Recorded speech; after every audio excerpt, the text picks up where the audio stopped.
Hello, everyone, and welcome to NGS Season 14. Today we're casting Div D West Finals. So this is first seed versus second seed, and whoever wins this will go on to the Coastal Finals. I've got my very regular co-caster here, Jotak. Hello. Let's see, we're already in the lobby here. So Council of War will take first pick, and so that means Throgun got first map ban and map pick. They've banned Garden of Terror and Cursed Hollow. They decided to go to Infernal Shrines, and Council of War banned Braxis and Volskaya. Braxis ban. Unfortunate. We're already in draft here. Super exciting. One thing I noticed doing a little bit of scouting here is that Throgun's most played hero of the season is Kharazim.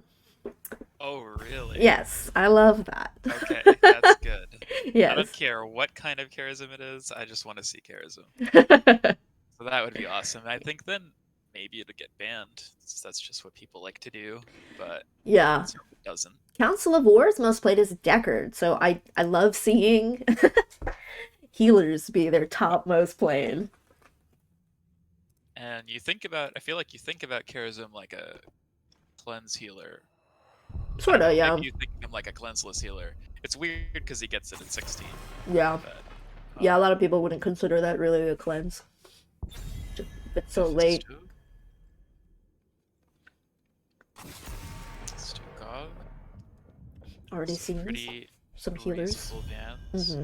On shrines, I mean, I think Mephisto's a good ban anywhere, and Stukov, they're both very good on shrines. For some reason, when I think of shrines bans, though, I think of like Hogger. Yeah, yeah, like Infinite Spin, Big Red Button, even like Johanna and Rhaegar. Oh, so they are banning out the Kharazim. Aww. Maybe we'll see it in a later game. In the Hogger. But that, I like meta bans because then non-meta bans, like to get picked. Yeah. So there's the Zool already. That's amazing. Johanna, Deckard, so they take the Deckard presumably. Interesting. Yeah. Deckard really good at controlling space on shrines. Yeah. If you get position, it can be hard to take it back. And if they decide to go stay a while and listen, that's like the whole point. Stay a while and listen to AoE is absolutely so huge. Big. It's so big. Zool. Zool is interesting. I mean, for the alliance above all. It gets so the swipes. I actually never played Zool enough to know the swipes reset on minions. Like you get infinite swipes as long as you're hitting minions, or that's not how that works. Let's double check here. Health span. Interesting. I don't think so, but no. I'm about to read it. Either way, he's gonna have really good clear, so likely will be their offlaner anyway. Anduin and Nubarak, I'll be interested to see if they decide to pick anything that's a better light bomb engage than just the Anub. I mean, they've got. So yeah, Dash is okay, but the exact verbiage is hits an enemy. So yeah, that would be minions. Right, so you get infinite swipes on the minions. As well as the CDR on 4, also enemy. Right. So I do think Zool is the best double soaker, which is why he used to be so popular on Towers of Doom, but with the addition of definitely the fastest. Yeah, that's what I meant. Most efficient. Yeah. Not the safest.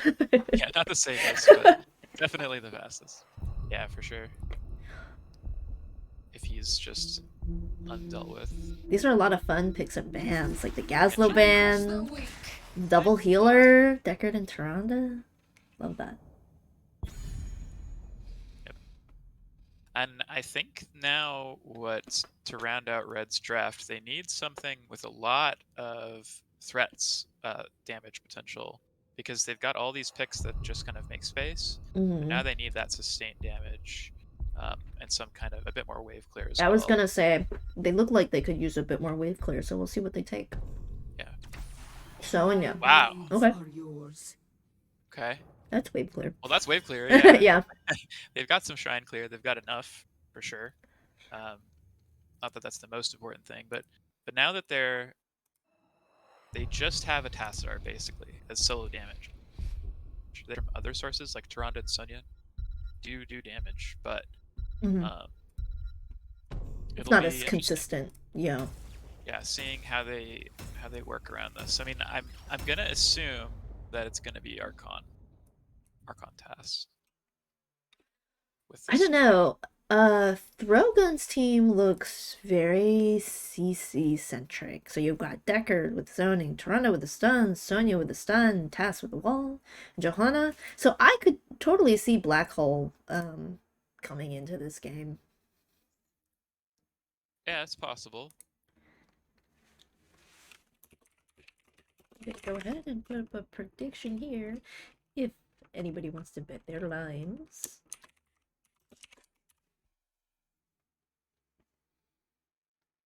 Would you say either of these teams has an easier draft to play?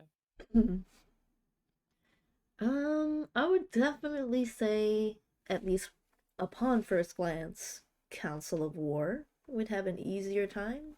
They just have a lot of damage potential.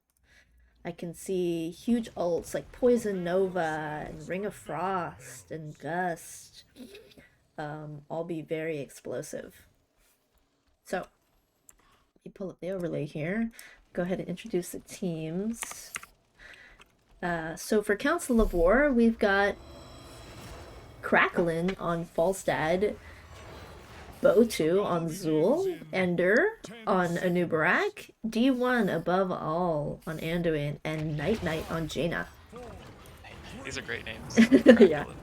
Yeah. And on Throgun, we've got Deadon on Johanna, Penta Machina on Sonya, John Lotz on Tyrande, Shogun Misa on Tassadar, and the backflip on Deckard. I love these names. Penta Machina just rolls in. So much CC coming out from both teams so early on. I think I'm gonna have to lower this volume so you guys can hear me. Stunya and Zul already heading up to the side lane. Lots of abilities being used on each other. The brawling has begun. The minions are still alive. And this is auto attack Tassadar taking that level 1 Kadarin amulet. Okay. Does that make it? That makes it more likely that we'll see Archon. I believe so, yes. Black Hole generally taken with Q build, Shockray, Tassadar.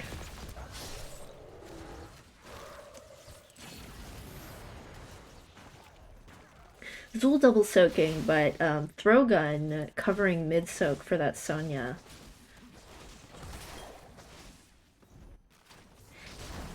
Ender holding this position here. Onto the John. I don't think Great CC chain. Yeah. And And this that will inspire Council of War to take the contested siege camp bot lane, and there's probably not much they can do about it, though Sonya did rotate mid first. Bossa doing very well on these Q stacks. Already has 16. Yeah, nice. That's kind of insane. Tassadar getting the stacks as well. And it is Beetle and Noob. Deckard took Sapphire. So they have a lot of slows. They have so much slow.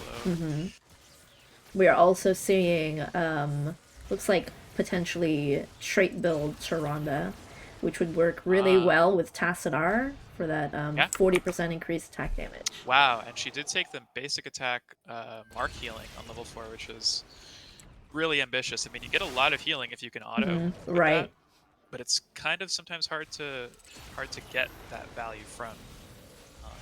That's true. It's in theory the best healing talent, but in practice isn't always. Depends on the matchup. So I like seeing that pick. It's kind of cool.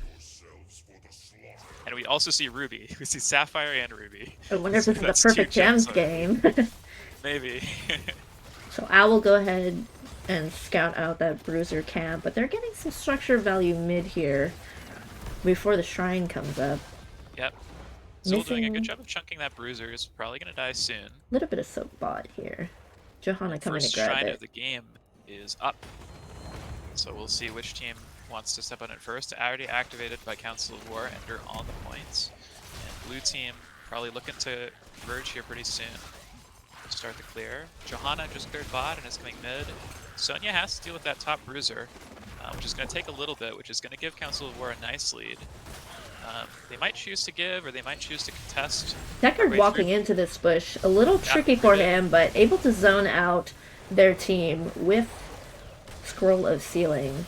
Yeah, a lot of stuns coming out, but I think it's just really buying time to get some more camps. Johanna also opting to just go for Soak right now. Looks like Throwgun is very happy to just give this first Punisher.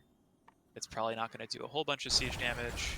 Deckard walking into the bush getting rooted again, but not getting punished. Sonya from the other side.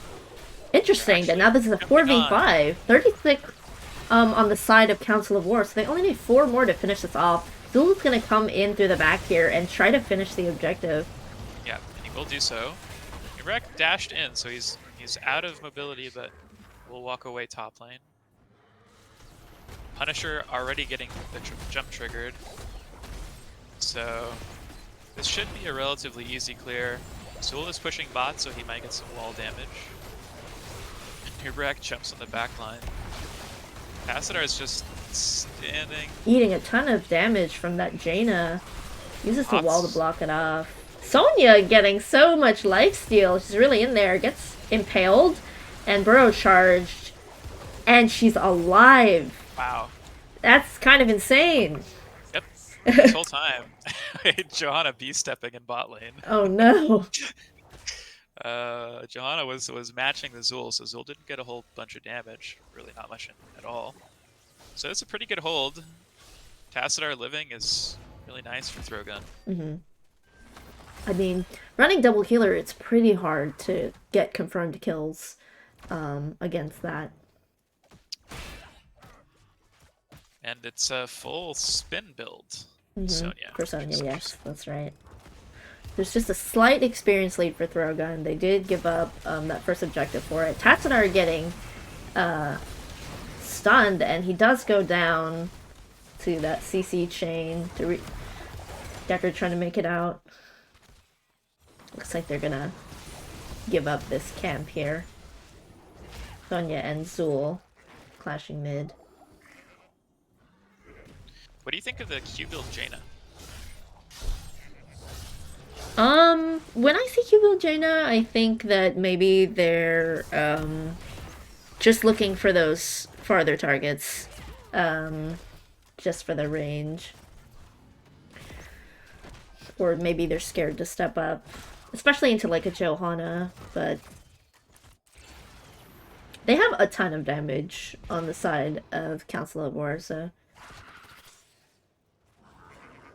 It is Leap Sonya. I was kind of expecting that it would be Leap with a double support. I mean, I know that they've got a lot of chain CC, and it's Black Hole. Yes, it is Black Hole. Loop, and then Lornado. So no, all of the ults that we thought were gonna come. Yeah. Are not gonna Okay, I probably would have guessed Starfall though. Yeah, Starfall. That's true. Starfall and Leap makes sense. Anubrax going in for this engage right in front of the tower, right on and Deckard Jaina and gets all that burst damage in. Yep. Jaina follow up just. And we've got Water Elemental, Light Bomb, got Poison Nova, and Cocoon for Council of War.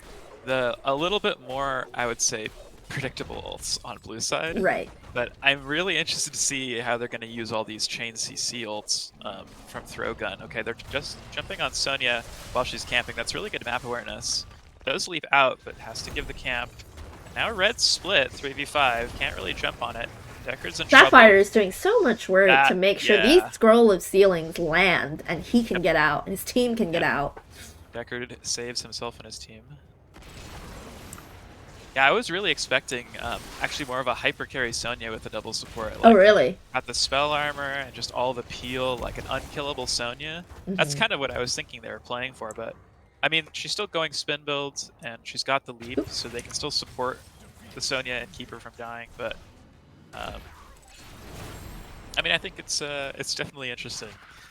So Zul's got priority on this rotation, so it's 5v4 while Sonya comes down bot. Zul's just gonna walk in there, root Tyrande. On the Deckard. Deckard's getting really low, walking. Poison Nova gets popped. Oh my god, dodges the light bomb.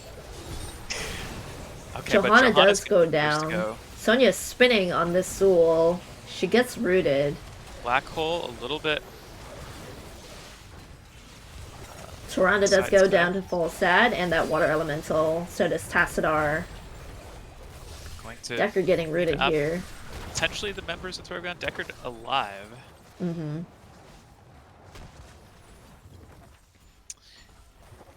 And trying to maybe snag a few minions, but I don't think Throgon's chances of getting this immortal are good. So second immortal goes to Council of War. Level 13's online for Council of War, and they're gonna go ahead and invade this camp. They're leaving it at 38. Take advantage of this person lead. I mean, nobody's really dead anymore, so at this point I'd say, yeah, they're just buying time to get camps, which is reasonable, but Throgon also going to be able to clear the camps while they do so. They're gonna get level 13s as well during this. Zul rotating to catch the soak. Red minions converging top and mid, and they're actually jumping out of this onto camp. The camp on the full side. Gust for the Gust. disengage, but Black Hole doing a really interesting job pushing more natives into their backline. And Sonya is walking on the Jaina right now, as well as the Nubrak very low. Nubrak goes down, Jaina goes down. Poison Nova does a lot of damage, but the entire team of Throgon is very healthy and has 2 supports. So Zul also dies to the Deckard. But they do finish that objective. Yeah. Council of War. Which is good. Sometimes you leave it and then you end up dying and you actually can't get back there. Yeah. But it's good that they were able to get that back in, despite losing that team fight on their camp there. Yeah. I don't know about not capping the Punisher there. Not sure how I felt about that. They were able to get some camps from it, and they were trying to get that 3rd camp, and I guess Throgon just knew that they were there either with an owl or some kind of scouting. So it was a really nice invade. Well, it seemed like they had won pretty much every team fight before that, so expecting to lose a team fight on your own camp is, I don't think, something they could have, predicted. Yeah. But great job on Throgon for taking that even talent tier fight, despite, saying, yeah, they'll get the objective, but we can get value too. And they have almost a full level lead now. Yep. So. Yeah, although the map is still really tidy. All of the forts are alive and healthy, and most of the walls actually, well, not most of the walls, but a lot of the walls are still alive. So this is looking to go well into 20s, I would say. Yeah, absolutely. Unless we have some really explosive fights. Each team just kind of rotating right behind each other. Yep, there is still a bruiser on the field. I imagine that Throgon will be wanting to do that at some point. Maybe they're holding it until it gets closer to next Punisher. And we see a bit of a base race. Mid lane for Council of War is being pressured, and Throgon's pressuring top lane. This is interesting because Throgon has level 16 talent advantage, and the objective, the next one, will be coming through top lane. Yeah, so that makes this top fort cap much more important. And trading out bot fort for top keep is definitely not something I don't they know if they'll get top keep all the way, because Council of War got bot Punisher. So it's bot fort for top keep wall. Why not? And top fort. Jumping on them. 5v3. Here comes the Falstad, maybe looking for a gust. Does actually get it. Pushes the Tyrande. Yep. That follows up. Okay, they're on the Falstad, who is out of position, but they trade. Tyrande dies, and so does Johanna. Oh my goodness. And Zul is actually still pushing mid. Huge wall, though, keeps the Nubrak from going anywhere. Yeah, that's interesting. This whole time was a 4v5. And this objective is still, not even in countdown, so all of this pressure and these minions they'll have time to clear it on blue side. Looks like Sonya's going to make sure Zul doesn't get any more siege This is damage. pretty risky. He knows that he's starting this camp. Just goes straight there. Ooh. Deckard just a little too far to cut off the retreat with the Lornado. Mm-hmm. Everybody's going to be up for next shrine. Tyrande Owl on point.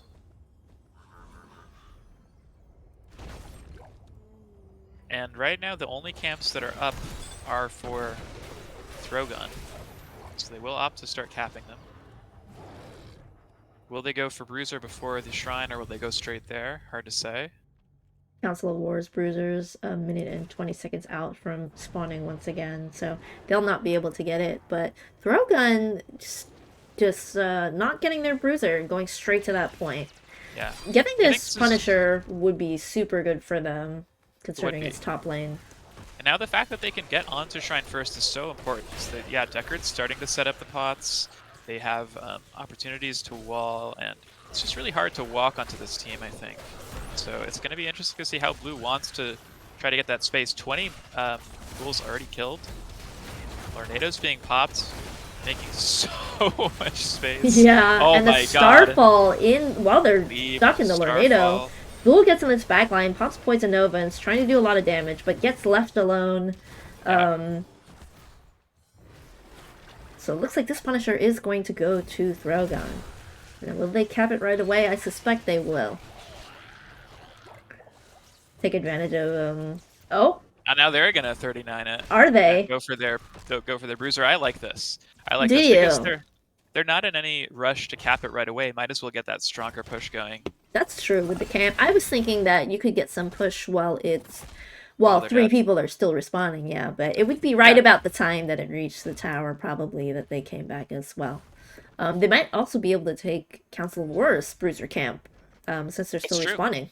And I would think that that's the right thing to do here. Mm-hmm. Looks like Johanna's actually triggering it, but they could still do it. I mean, this Bruiser is going to still collapse around the same time if they get on it right now, and looks like they might do it. Yeah, they're thinking about it. This is There is well level timed, 20 advantage for Throwgun, so I don't see Yeah. Council of War. Testing. Yeah. Yeah, okay, so 2 Bruisers and a Punisher. This is a very big push. Yeah. It's looking And pretty Zul's good in it. for Throwgun. It's The a new 45 Brak as well. gets stunned by the Punisher, but able to use Burrow Charge to get out right after. Look at all these dogs, these good boys. Punisher leap onto the Jaina and the Anub. Punisher is still half HP, and here comes the Swarm. They could go for core here, but they Move don't. towards mid keep, pull out of the crater. Tassadar getting cocooned after getting stunned by Nubrak. Sonya taking all these tower shots, dies to Jaina. Light Bomb doesn't connect, but the Punisher is taking a whack at this backline. Nubrak gets rooted and walled off. Anduin very low, dies to Tyrande. That Darnassian archery doing so much. It's Darnassian. Oh, I wish I could have seen the stacks. They might be able to here. Yeah, we'll this is see. still a good fight for Oh, Red. Jaina gets huge burst. Huge. Wow, CC. so it looks like they'll be able to hold here. Yeah. Okay. Oh, yeah, Mighty the Gust is going to keep Falstad alive as well, although Blue is still really low, and the Deckard healing Oh is my there. goodness, that shield saved that Falstad. Oh my god, the Ice Block dodged the Q, maybe? Oh my goodness. Okay. Council of War lives to see another team fight, another push, another opportunity to change the map blue. And, you know, bot is doing pretty nicely for them. That was really intense, and level 20s for both teams are here. I love this. This is W, Zul, Curse Strikes, and then Q for the later talents. It's very cool. Yeah, that's an interesting hybrid build. I would imagine that there is a very particular reason for that, for the Zul player. I'll be interested to see what they do, or why they pick that. Zul's got not bad hero damage, 39 plus 162,000 soak, so I'd say he's doing pretty good there. Yeah, he's been on macro. So, blue team taking these camps. And it's more NATOs. Ah, yes. It's more of them. Yeah, and we do see the black hole upgrade, Blessed, Leap. Yeah, they want their stuns to be bigger stuns. I love Wintermute on Jaina. She is so explosive when Water Elemental casts all her abilities as well. Yeah, And Rewind on a Nevrite. yeah, and she needs the water elemental to help make that space too, because especially as a stubby mage like Jaina into a comp like this, it's so easy to get caught out. So being able to have good usage of ice block and keep the frost elemental doing the damage for you is really important. But I like the rotations of Throgun here. They're just, watching the map. They've got a lot of vision with that owl.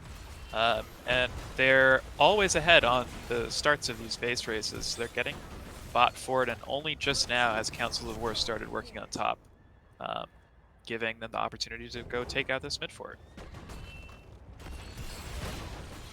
So after this fort exchange, Drogon will only have one extra fort, or keep rather, versus Council of War. So very much anybody's game here. Yep.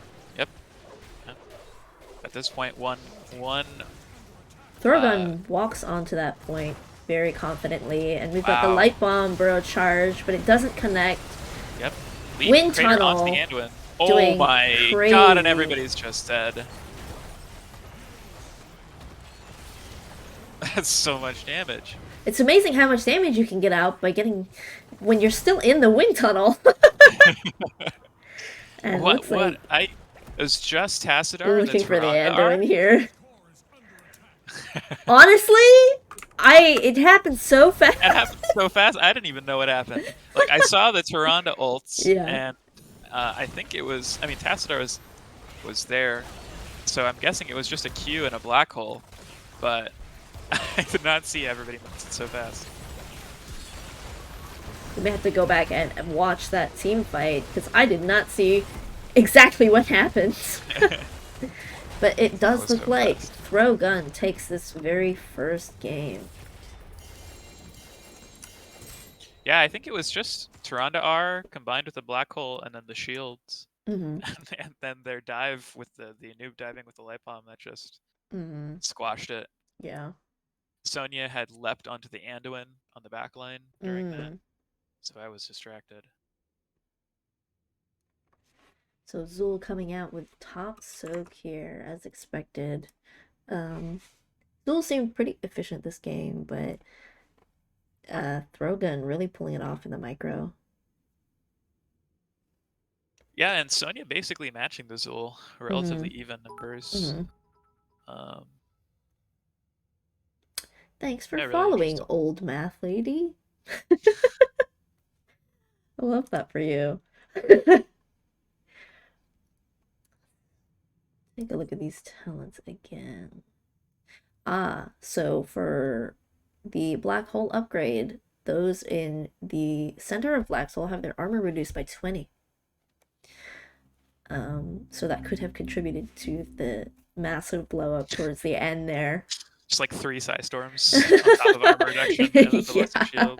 Yeah. And I Starfall. thought it would have been Starfall armor reduction, but she didn't take the Starfall 20. She went Ice Blade arrows, yeah. Which is great with Darnasian archery. Yep. What a crazy game. Yeah. Also, I would like to point out it was an Ancient Blessings, which I mean that makes sense too with their team. Ancient Blessings. Yeah. With the auto so much more damage. Yeah. Just everybody does more damage. I love that enabling thing they've got going. They've got all of this healing, but both Tyrande and Deckard enable the auto attacks. So, very cool. Do you think Ancient Blessings triggers on every tick of Tassadar's auto?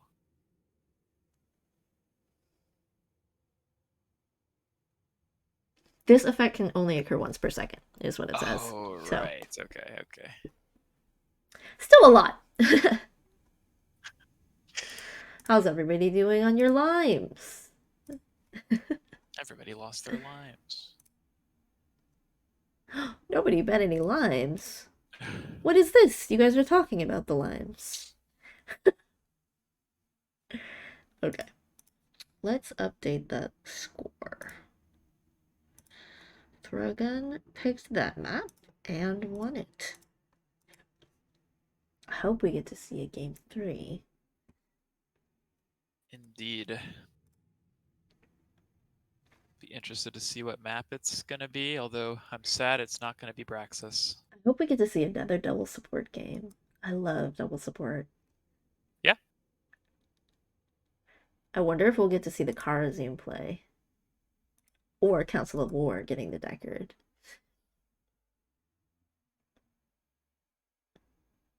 Council of War did have a 100% win rate with that Jaina so far this season. So and they were very, very good. They did take the Q talents except for the one at level 1, which is interesting.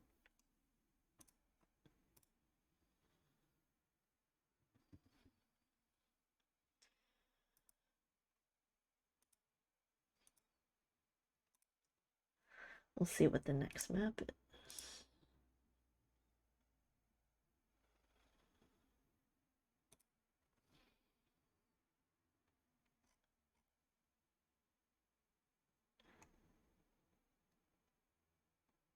Oh, I didn't realize Council of War's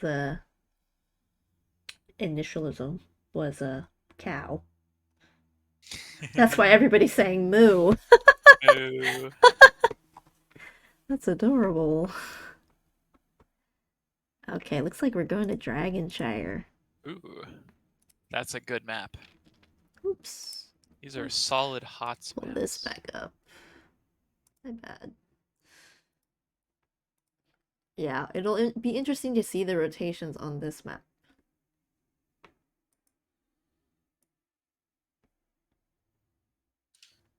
How do you feel about 2 top on Dragonshire?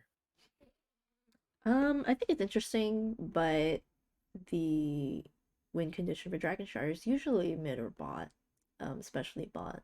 So Yeah, bot. that extra bruiser camp is super strong. Yeah, I And feel like you don't usually see teams win with Dragon Knight. You see them win with like 2 siege camps and a bruiser. sometimes you see him win with a Dragon Knight when Yeah, yeah. once they've won a whole team fight. But even in bot lane, if you're able to take the enemy team's siege camp, it'll just hit that fort and not die. And it's really silly.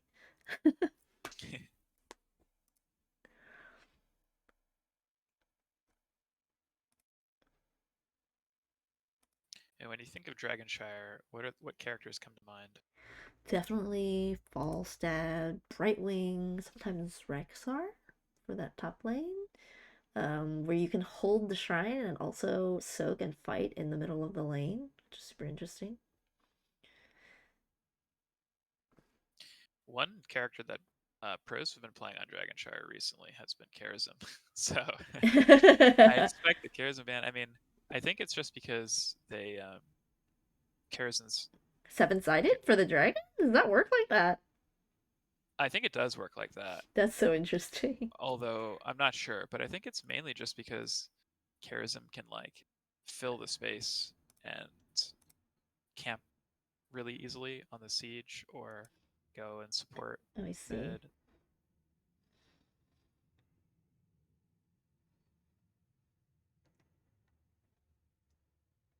But yeah, lots of globals, even like stage IVDC, or sometimes you'll see like gankers like Zeratul or Genji or quick rotations like Malthael with like on a pale horse or enhanced agility to Haka. So probably some bruiser bands or global bands or picks.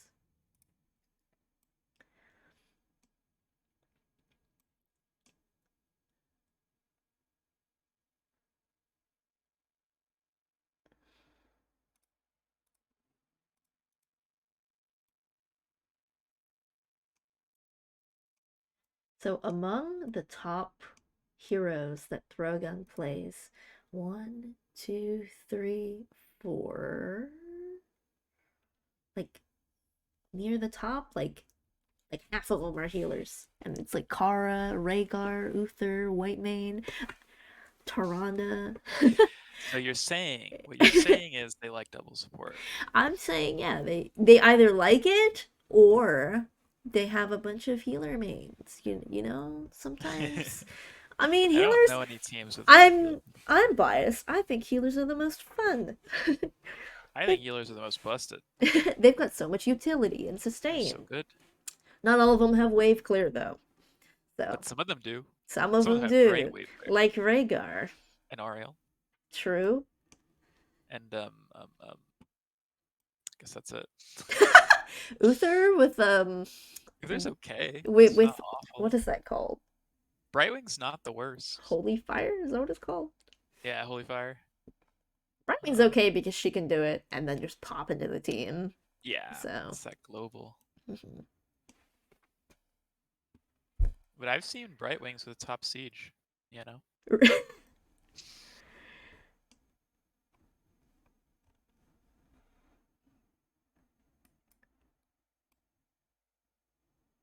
All right.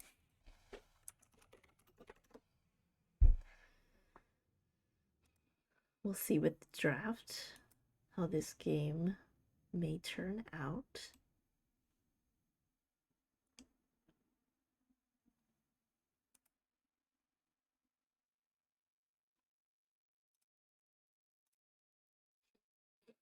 Just waiting for one team to be ready. Moo. Oh, I think I forgot to turn the music on. There you go, guys. All right, looks like everybody's ready. You're supposed to be unbiased. Oh, kidding. Me? Yeah, you said moo. Oh, because I said Moo. All right. I'm unbiased. I'm just rooting for whoever picks Charism. I don't care what team it is. Okay. Well, it might get banned here, so. Do either of these teams play Vikings? Not that I saw. Oh, Oh, darn.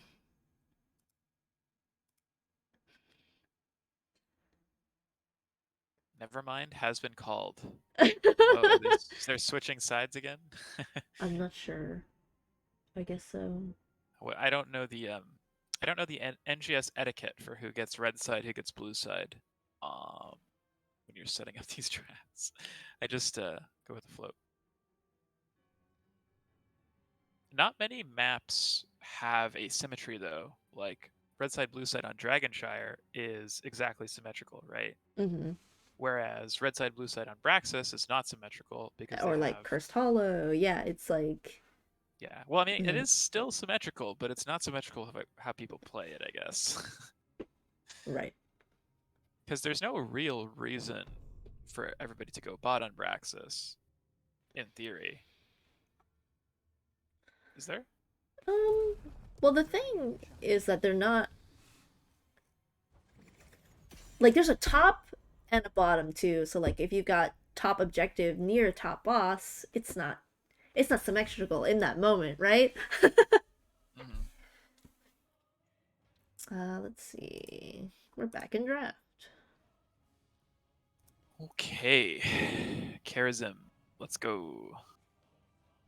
Yeah, I didn't see any information as far as anybody who played Vikings, unfortunately, for you. And for us. Unfortunately for the viewers. Because So everybody likes Vikings, right? I think I've got to switch the sides here now. Oh, There you yeah? go. Sorry about that. Yeah, they switched sides. Mhm. Okay. So Council of War did the first ban Mephisto, and Throgun did the first ban Stukov once again. Yep. So probably a Charism ban 2, just like last game, I would guess. Might as well stick to your to what you've decided is a good ban. Unfortunate. Yeah, it is unfortunate. But I'm sure we'll see some interesting comps once again. I thought the last game had some interesting comps. Let's see a Lily. For Chen? Let's Okay. see. Lily Chen, and then throw in another Tyrande. Why not?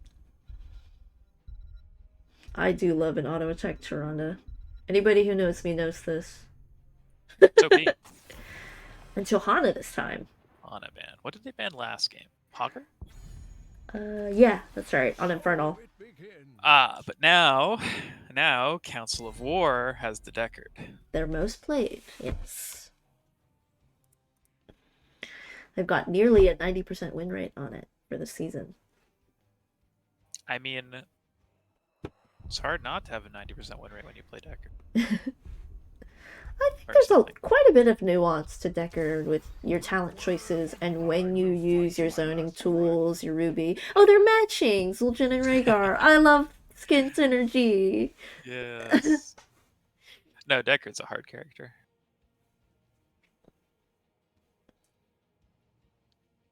Precision potting is difficult. Yeah, Throwing totally. buffs on top of people, which you don't, want to do all the time. And then, like, setting up before the objective, like, you can't just go to the objective and be like, okay, I put all the pots. Like, you have to have control of certain parts of the map, too, in order to do that. Yeah, your team has to play a certain way with a Deckard. Then we see Varian and Falstad. I like the Falstad here for the global. Do you think we'll see a Sonya ban? Maybe. Did that feel oppressive, or was the TAS more oppressive? Because I think this third ban might be reactionary. I don't remember what they banned last game. Hogger is banned out. It was Gazlo, I think, but on the other side. Oh, really? Gazlo and KT.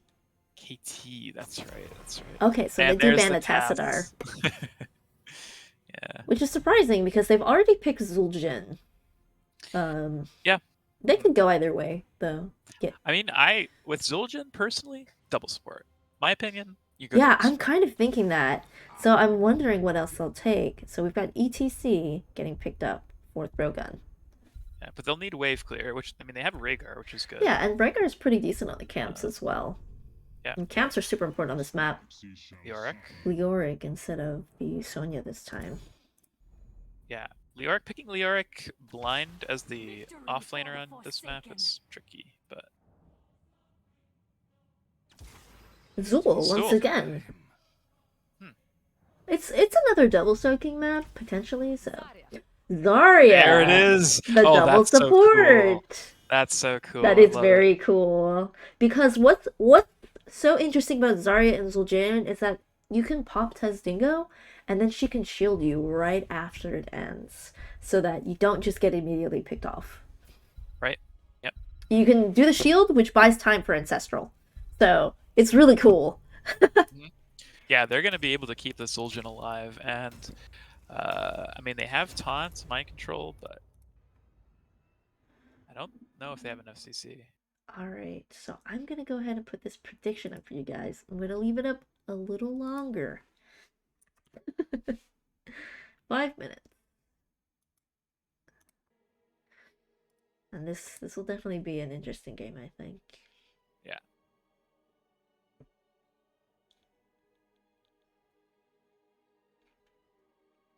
In terms of the Zul Leo, it's kind of interesting because they both got good wave clear, but Zul's is better. But I think it might be difficult for Zul to kick a Leo off the points. So they're probably going to need to use that global, which is going to be really nice for them having that Falstad. Use that global to keep that top point capped red on Council of War side. Yeah, I definitely expect Falstad to be making rotations and outnumber certain 1v1s. Oh, I love these sprays. I love Council of War's synergy. The heart mounts on the sprays. That's so cute. You can go ahead and introduce them. Okay, on Council of War we have Cracklin on Falstad, Night on Sylve, Batu on Zul, Ender on Varian, and above all on Deckard. For Throgon, we've got Shogun Misa playing Zarya, dead on ETC, John Watts on Zul'jin, Dai Cello on Rhaegar, and Pentamachina on that Leoric. Throgun's gonna take this priority on the wave. Council of War playing pretty close to the front here. Chunking this Leoric right at the front. I'm a little surprised we didn't see any attempt at a Sylph cheese, but very honorable that they didn't, I would say. Leoric very low here, but does get that W He's getting off. chunked by those ghouls. So he's going to have to fight to get his HP back. He took the Q healing, which is really interesting. So we might see some kind of Q build coming out from the Leo. Well, Zarya also took Feel the Heat, which is cool, and yeah, looks I like they really want to get in there. Deckard took Field Study, which is pretty interesting as well. Yeah, changing up the... Well, it's not the same person guess, playing Deckard, yeah. Different Deckard, yeah. Wow. Look at how aggressive they are already. Double support early game is very strong because not a lot of damage dealers have scaled enough yet. Usually there's some sort of scaling involved to burst people down, but you still have your heals as double support in your shields. Yeah. And they want nice long fights. They want to be able to play aggressively so that their Zul'jin can stack. They don't want to have to clear waves all the time. That's what they don't want to do. But wow, we already see a blue cap Throgun taking this nice early lead. Although it is important to note Zul's slightly ahead in the rotations. Oh my god. Wow. They are doing insane amounts of damage, and they've already got this wall 2 minutes in. Oh my, oh my.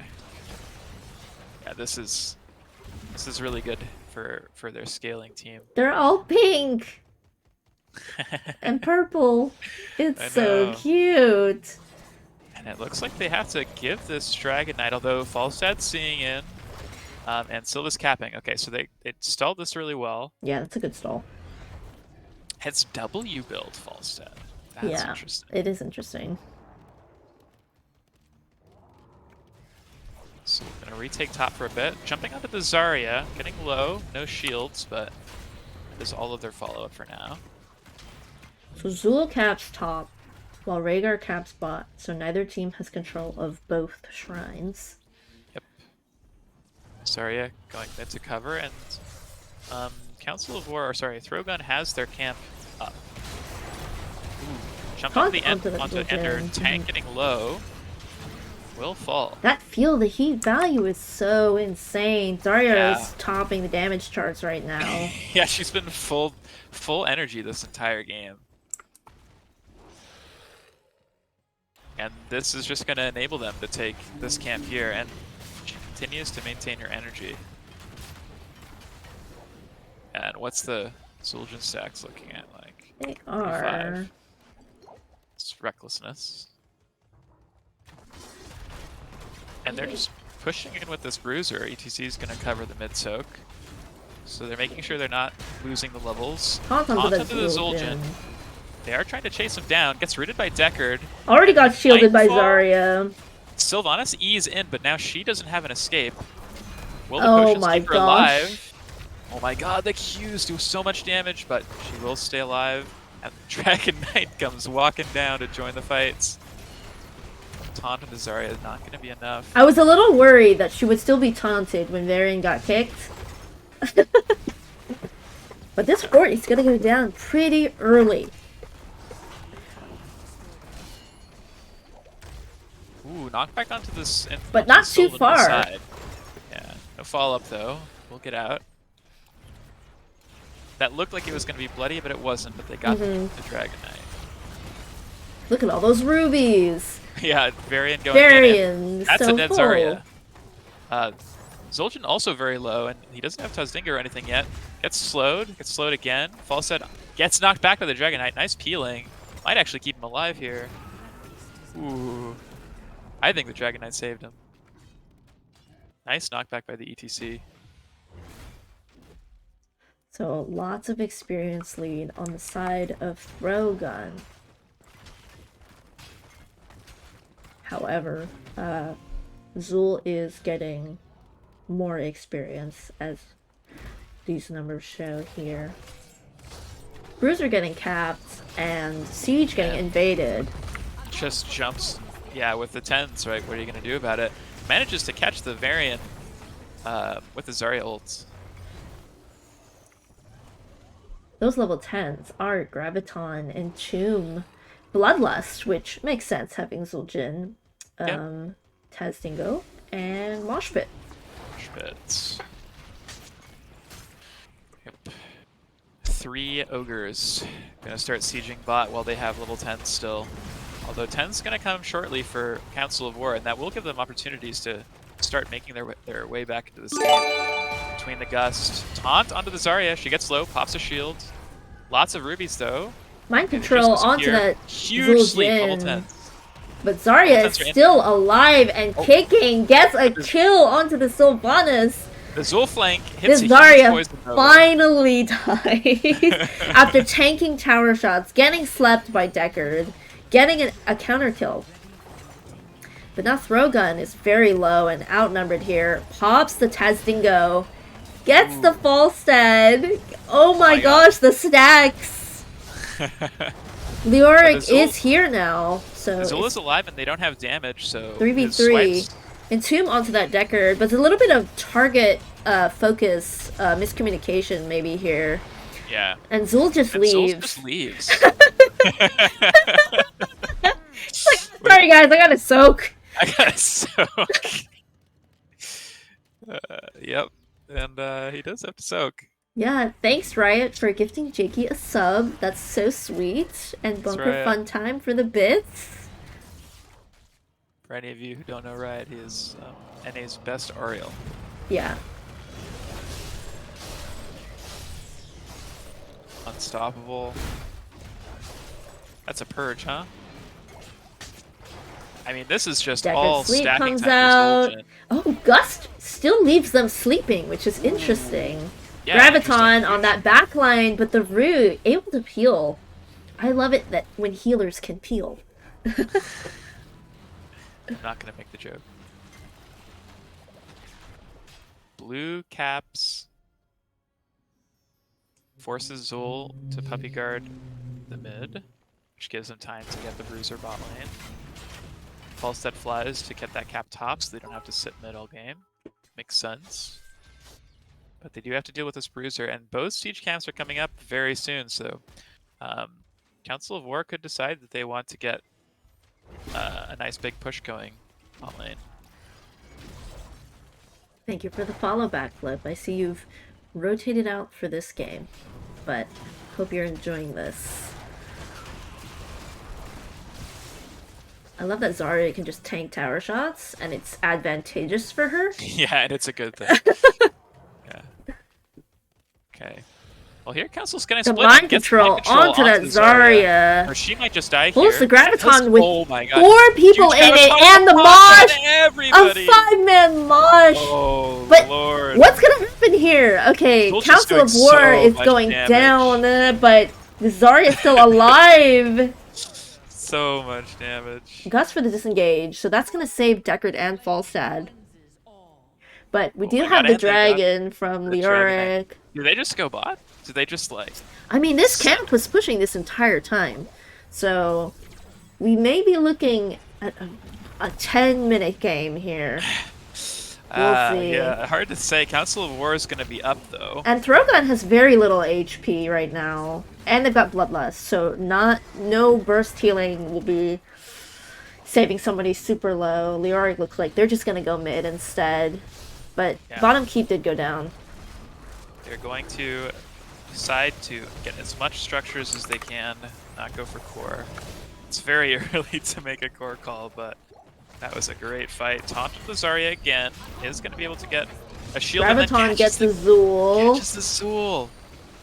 Oh my But goodness. Sylva's putting out a lot of damage Yeah. here. She is. Oh my Varian God, and Deckard Entomb. in the Entomb. Yep. And this is... Okay, Gust comes out, does Falstad alive for now. But once again, it's a 5v3 and they can just keep putting pressure onto this keep. Zarya has never not been full energy. There's never been a moment. Oh my goodness, Zarya with 48,000 hero damage. Still more than Yeah. Zul'jin right now. That's great. Let's hope it stays that way. That's 2 keeps. Okay, so if you're Council of War. Council of War right now, Mm-hmm. what are you thinking? What's your game plan? I'm turtling till we get even talent tiers. Like, and that doesn't mean, you know, don't ever show on the map, because as Varian, you can get picks, right? And you just need them, you need your team to follow up on that. It's a little tough because I don't think the burst is there with Sylvanas and Falstad W build, but it can still happen. Deckard's got plenty of CC, like here. Oh my god. They may want to do it, but they're down 16, be a- so they're still in their two. base. Falstad used his dash. And that was a big chunk on Leoric. That was almost half of his health. So, Yeah.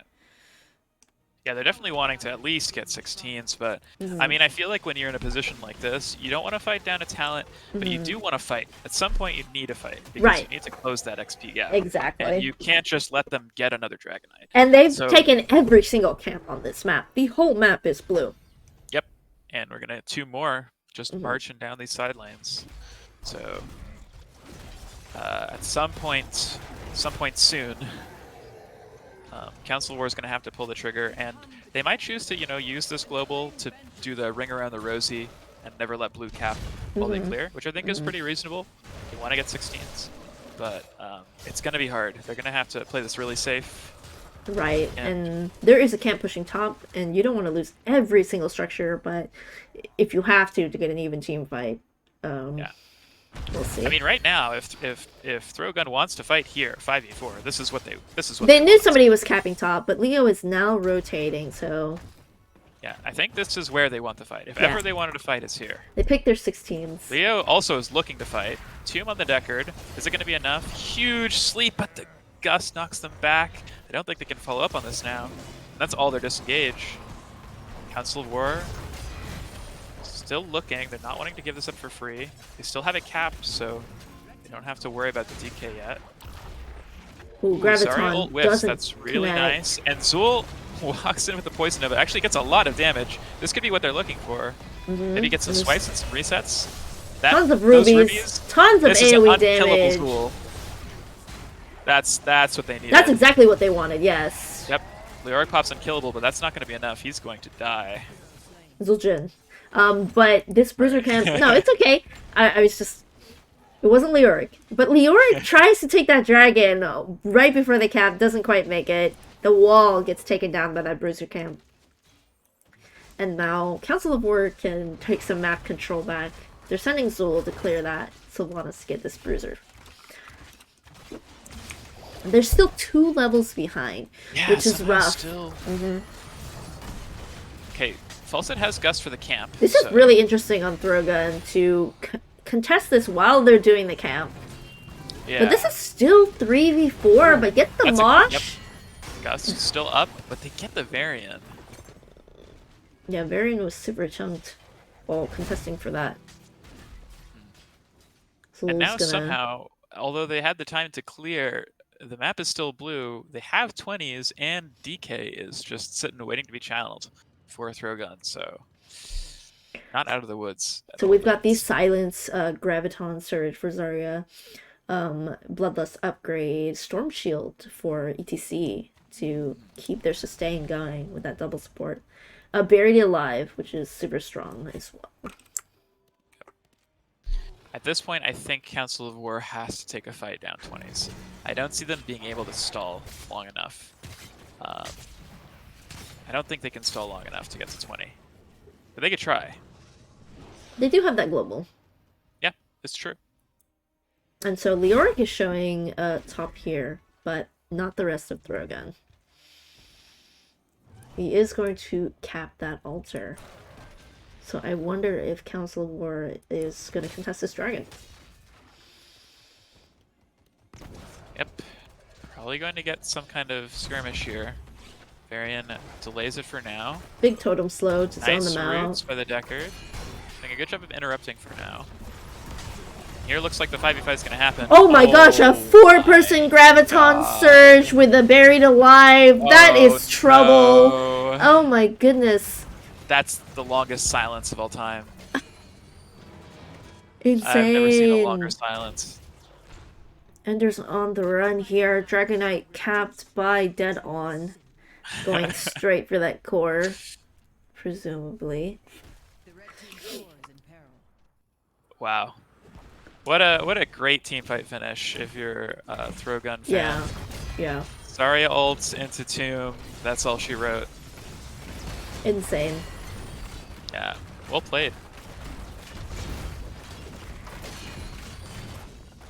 And game 2 does go over to Throw Gun with another double support comp finish. It was really cool to watch. Mhm.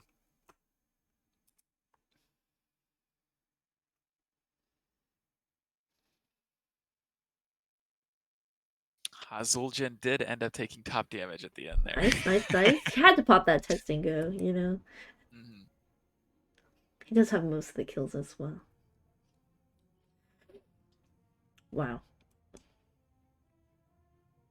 Leoric actually kept up with the Zul and the Soak. And W builds seemed to work out for the full set, playing pretty safely. But the silences, the I think he was able to CC, stack it pretty well. and double build Zul was cool as well. Yeah. Yeah, the one fight that they were able to turn and make work was that fight where, they have a lot of ways to support the Zul W build. Walked in, pressed an R, throw gun walked into it, and then just got a lot of swipes. That's just too much damage to eat.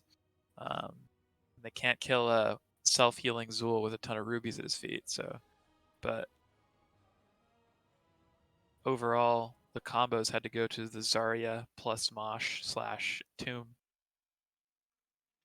Yeah, that last team fight, I'll try and clip for you guys. That was definitely play of the game.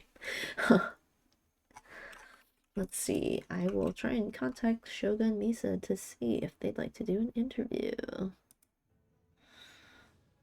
Let's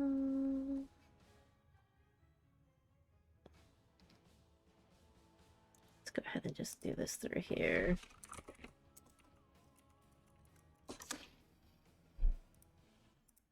Because I believe it's best of 3.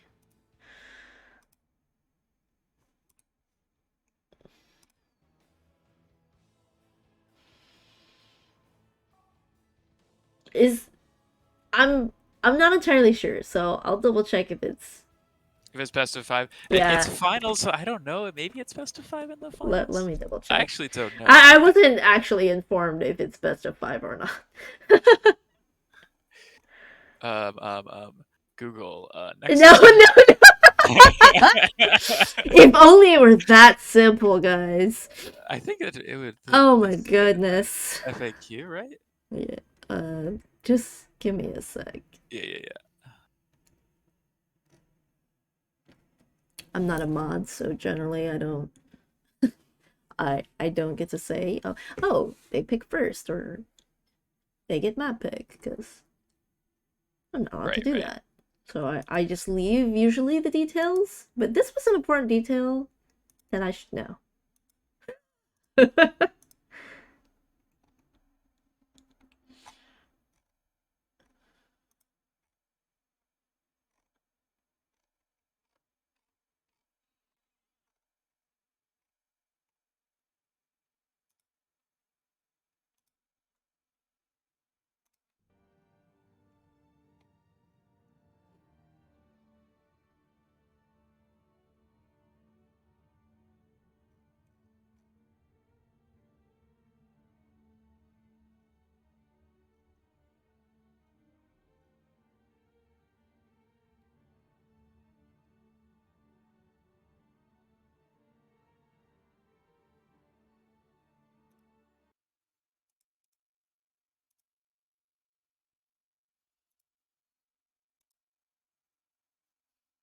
Go ahead and update the score while we wait.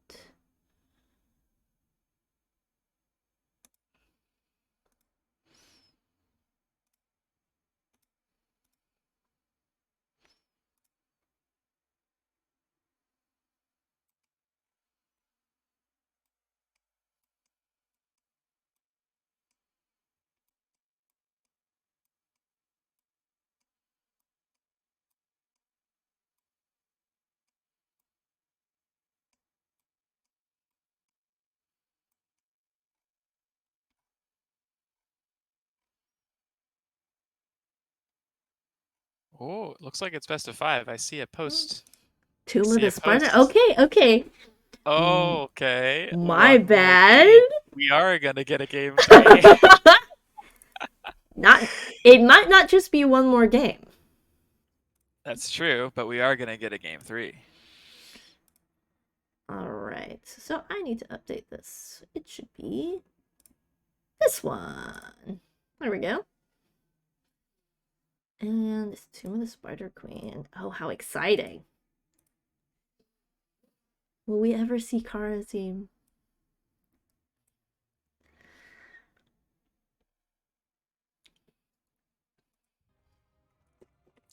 I think if there's ever a map you don't ban on, or a character, a map you don't ban Charism on, it's Tomb. So maybe we'll see Oh, Charism. yeah. I should be reading chat. Everybody said it's best of 5. Thank you, guys. Thank you. It takes a village, am I right? Okay. Trust me, bro. Warranty. Okay. Source, do you just trust me? Gotcha.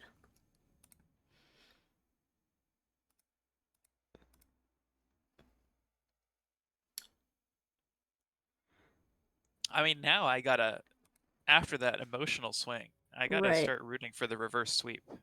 Yeah, I'm always going for the underdog. And I always want a game 5. Not a game 3. Game 5. Game 5. You know what I see played on Tomb of the Spider Queen that doesn't get enough love is Deathwing. Um, Hmm. Deathwing is so cool, like because it's pretty slow to rotate, which helps on Tomb of the Spider Queen because rotations are so quick. Oh no, we've got people with hurricane problems in lobby. Oh.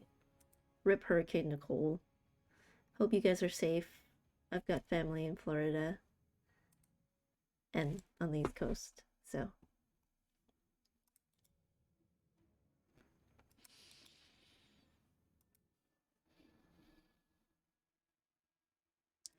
I'll go ahead and take a look at what each team plays and make some guesses here as to what will get picked. I imagine we'll see similar bans, except there may now be a Zarya ban. Yes, Could I do be. always want the max amount of games played. Bunker Fun Time. It makes it more fun. It's spicy.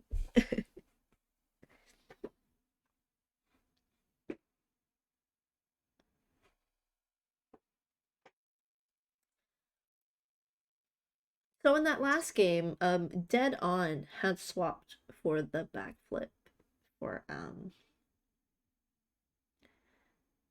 Council. No, Throw Gun. I'm getting the sides mixed up because they switched sides once again. Right. Yeah, we're back to the same sides that we had at the beginning. Mm.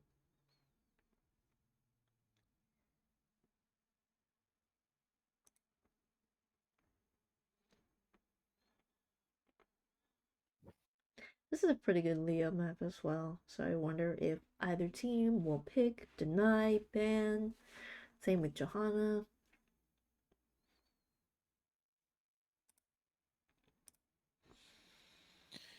I think you can play a nice double support comp on Tomb. I think so too. Yeah, because What are everybody can your contribute to the wave clear here. yeah? What are your go-tos if you're playing against a team that likes double support, like as a draft counter, stuff that you like to play into double support? Some people like anti-healing, like Emerald, Undeckard, Ana. Another thing is just lots of burst damage. So in that first game, when they were getting picks, Council of War, they had a ton of burst damage with that Jaina. And a lot of times with double support, like you have frequent small heals, like Deckard Right. and Tyrande. So yeah, I Yeah. would definitely say big burst. Dive is pretty good into healers because like healers have CC and utility, but once you step on them, it's really tough for them to get out. They don't always have the mobility to get away. Mhm. Stukov is think actually pretty good into double healer as well. Stukov's good into everything. So, Yeah. um, yeah, you definitely want your fights to be really explosive. You don't want them to be able to get value out of long drawn out Yeah, exactly. fights. Big burst damage. I've seen like double mage with like anti heal stuff like that. You used like 2 big burst mages. Um, Or maybe like lots of AoE. They are banning Mephisto, so things that are good against double support, like a big Durance, or big silence. So like Stukov and right. Mephisto, those are all getting banned out. Yep. It's just interesting. But there's plenty. I would envision a Maiev even being good. Lots of mobility, but kind of grouping everybody together.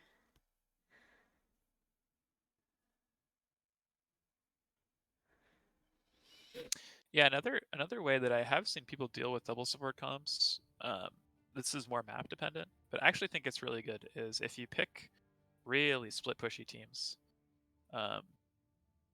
Just because generally speaking, your double support, you're running something maybe like a Zul'jin. You're really lacking wave clear and Yeah, lacking any kind of duelist too. right, So you don't have like good people that you can go send and deal with someone who right. just wants to run it down in a side lane like a Samuro or hell even an Azmodan. Yeah, or like a rag. I don't know if you said that, but Rag, Ragnaros. yeah. It's Yeah, so I think tough to deal with that. it's rough if you're a double support team trying to play into that. But on Tomb, like you were saying, everything's so close that it's very manageable to deal with side lane pressure. Although you do have to have good wave clear because you have Yeah. to deal with the spiders. But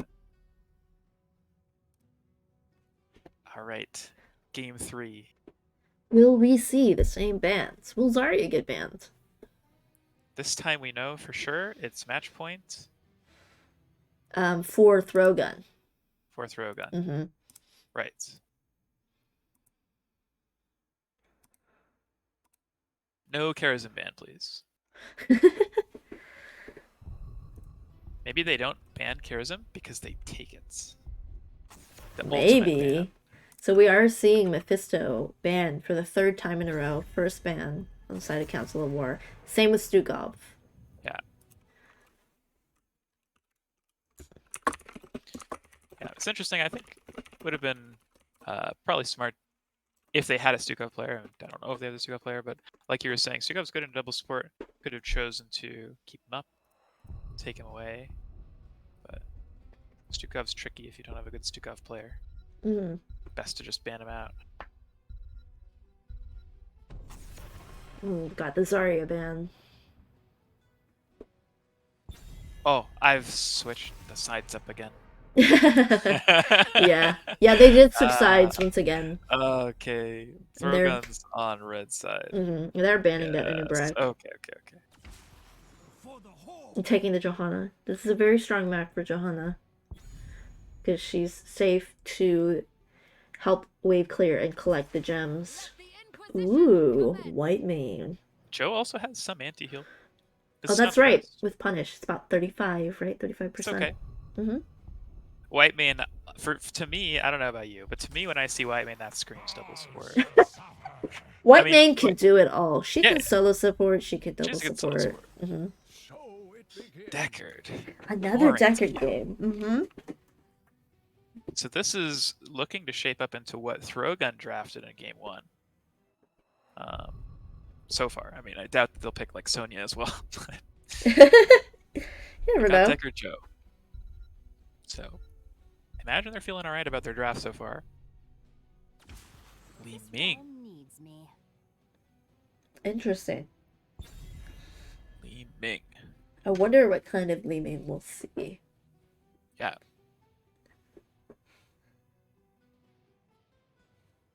So red team is banning now.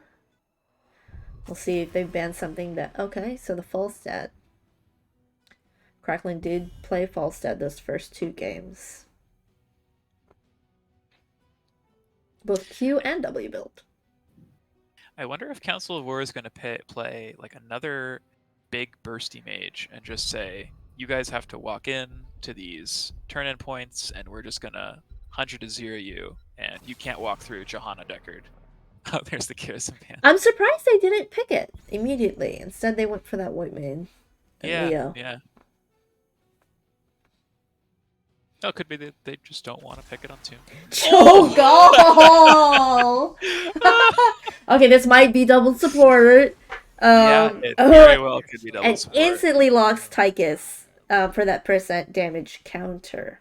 Yeah, yeah. What else are they going to pick here? I mean, Johanna's not great into Cho'Gall at all.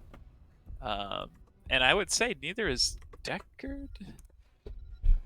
Tychus is a good pickup. I was almost expecting a Malthael here, but... I was thinking maybe Malthael too, yeah. Not everybody plays Malthael, though. The Hawk is a pretty safe pick. Yeah. Global. I mean, like, landing a tongue is good. Silence is... Yeah, ISO's not bad. Yeah, it's not, though, surprisingly, like, the most effective against Cho'Gall, because Gall is never silenced. You cannot silence Gall, which makes Cho'Gall still threatening, despite silences. Alright, so I've updated the prediction. I was not expecting to see Cho'Gall with Game 3, but they did go the double support, which is so much fun. Both Whitemane and Malfurion can dish out damage. Like, don't underestimate them. This is the Cho'Gall map, is it not, Tomb? That's true. I mean, if you really want to be like, this is the Cho'Gall map, but Cho'Gall is kind of busted. I know some people who have gotten to Masters just playing Cho'Gall. What do you mean? No? Do you? No. Oh, okay. This is really good. Okay, I'll go ahead and introduce Throgun. We've got Penta Machina on Cho. Yes. The backflip on Gall. And together they make pen flip. Oh! I just want to like flip a water bottle now. Just like oh, what a name. Okay, we got Flip. John Lotz on Whitemane, Guy Cello on Malfurion, and Shogun Misa on that Leoric. And for Council of War, we have Ender on Johanna, Above All on Deckard, Knight on Li Ming, Cracklin on Deckard, Dahaka, not Deckard, and Botu on Tychus. The Tychus is the threat here, I think. Tongue onto that Cho'Gall. Tychus already using that minigun. Cho'Gall getting very chunked. But it's not like he can't heal that back up. Ooh! And they're blocking the way there. Pulling them into that route. But Dahaka getting priority on that top soak. Now, anti-healing Cho'Gall is really important here. Yeah. Being able to get that anti-heal off on Cho'Gall is going to be really nice. I expect to see an Emerald out soon. Council of War sent 4 members bot here. Yeah. Definitely unorthodox, but they're going to try to get this camp. Oh, wow. Another tongue onto Cho'Gall. Dahaka's just making space here. Slowing down this rotation while Council of War starts this bottom camp. Whitemane running over, Cho'Gall running over. They're not able to contest the camp itself. However, they are going to team fight here. Cho'Gall is in there, but they're getting super chunked. So much damage. He's keeping the armor on, so it's kind of hard to get through, but they're also not able to do it. Whitemane gets hit by a Li Ming orb. Drogon is very low right now. But as I understand it, Cho'Gall does better late game rather than early game. But they do have a Tychus, so we'll see how that goes. Do you think this Tychus will go dings? I think... Oh, I don't know. I think it's probably good to go dings here. Yeah, I think it's an okay choice, but I don't play much Tychus, so... Yeah, me neither. Leoric E's out, but doesn't E very far. I guess doesn't expect a 5-man rotation. Oh Ooh, the my goodness, grenade. 60 health left. Grenade on point, but doesn't quite finish him off. Yeah. You know, people say Cho'Gall is a meme pick, but Cho'Gall is not a weak character. No, no. I mean, Oh, nice tongue. another one. Cracklin doesn't miss. Cracklin does not miss. This guy doesn't miss. He doesn't miss. Okay, Oh, they're the jumping on the condemn Malfurion, and he's punish just dead. combo onto him. That The Hawk is killed the getting kind of healers. chunked too. Looks like basic attack Cho and Dread Orb Gull. So I imagine we'll be seeing Twisting Nether and Hammer, my guess. That's the old Tychus school. actually went the bigger they are. Okay. So they're going to need to... I mean, it's going to do a lot of damage if they can shoot him while he's full. Interesting that Throgun did not go any type of percent healing. Council of War really doing a good Oh, job. actually, there. Malfurion is percent healing. Is Malfurion percent healing? I think so, but I'm not entirely sure. I don't actually know how. Oh no, it's not. It's not. Okay. We see the... Okay, this might be tricky. Johanna's got the subdue quest, but now Johanna has to hit Every character. single member, yeah. Everybody. Which, yeah, I believe it. It's gonna happen. I mean, even hitting it on two people, like the two healers for the 80% slow. Yeah, that's true. It's still valuable. Yeah, it's still value. I don't think you need to get the full quest Yeah, necessarily. this is true. But Web Weaver's coming for Council of War. I mean, they're doing a really good job keeping up with macro. They had a nice half-level lead, and now they're translating it into a first objective, so... yeah. Cho'Gall obviously scales into the late game, into the team fights, but it is very much going to come down to how they play it. Definitely willing to lose some structures early on, though, with their comp. Yep. And already seeing Spider's doing kind of what you would expect first turn-in to do. Full wall on mid. Good Joe job getting wall on very, top. very low. Pops that trait, Yep. I mean, also low. but they And are yeah, able it's, to save that fort. Sin's exposed and Emerald, so lots of anti-heal for the Cho'Gall is going to be really important, especially into those late game fights. What ults do you think we're gonna see from Whitemane, Furion? Whitemane and Malfurion. Yeah. I'm thinking armor could be super useful, but it doesn't really stack. So I think most Whitemanes tend to take the armor one. So that'd be one I expect to see. Malfurion, God, oh my okay, got goodness, it this time. that was so much anti-healing. Cho'Gall low and interrupts the dash, but he's got a lot of move speed. That was a nice grenade by Tychus. Bo2 getting these kill finishes with the grenade. Dorgun does have enough to turn in, and it looks like they're gonna go ahead and do that while Council of War takes that bot camp. Yeah, they got a lot of structure damage. Council of War is, I feel like, Yeah. feeling pretty good with their lead right now. Yeah. Um, They are gonna hit They're level gonna 10, get level 10. first, maybe. Yep. We'll see. A Tommen ton of Leo, of he's Leo. got Shade. Ooh, but is forced to pop it early. He's really low. Finished off by the team. It's a lot of gems just sitting there. And that's a really nice pick before Web Weavers. They're going to be able to clear this easily. Got a huge push bot lane. They might even be able to get more structure damage during the enemy's Oh, Web that's Weavers. true, yeah. Hard to say. The one thing I will say, I mean, Throgun definitely can scale into the late game really well. But the one thing I Yeah. will say is their choice of double support with a Cho'Gall is a little unusual. That's Because what I generally was saying, speaking, yeah. Yeah, you want those big bursty save buttons, which they don't. Yeah. have Like an with Oriole with Shield of Hope, Crystal Aegis, or like Alex Straza with Lifebinder. Right. Yeah, Uther D Shield. But both Whitemane and Malfurion are decent heal over time. So I'm thinking that's kind of the idea here with Whitemane's ult is Cho'Gall. legit. Yeah. Although she took Divine Reckoning. Okay, So personally, that's I like that one a lot. that's spicy. Divine Reckoning and Twilight Dream. Yes, the aggressive ones. I love it. And then we do see Entomb and then Shadow Bolt here. So Entomb jumping onto onto the that Tychus. Tychus. Oh Oh god, my they're so low though. god! Wow. That's so much damage.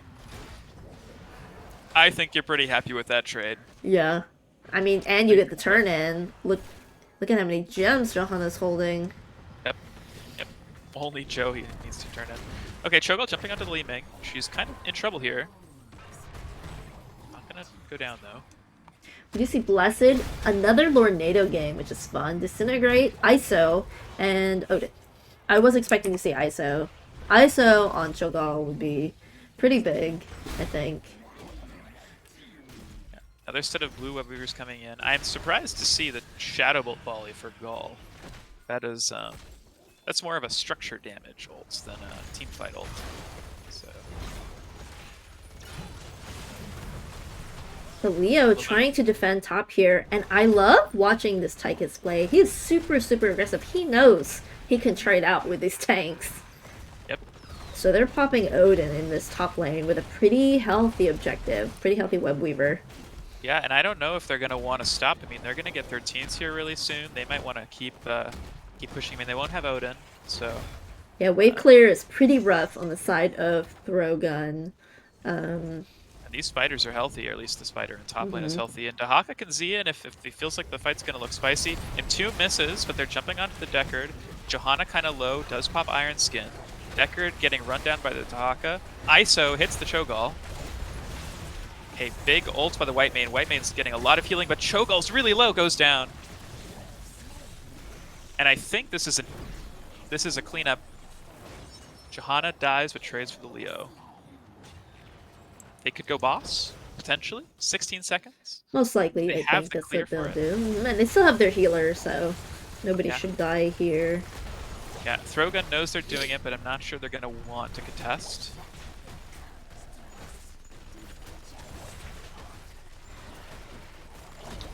Leo looks like he's gonna respawn here. He's gonna walk out. Yep. And Cho'Gall going down. Looks like they're going to try to... I mean, they're looking for bot camp right now. But this boss is already heading to the wall, which is dead.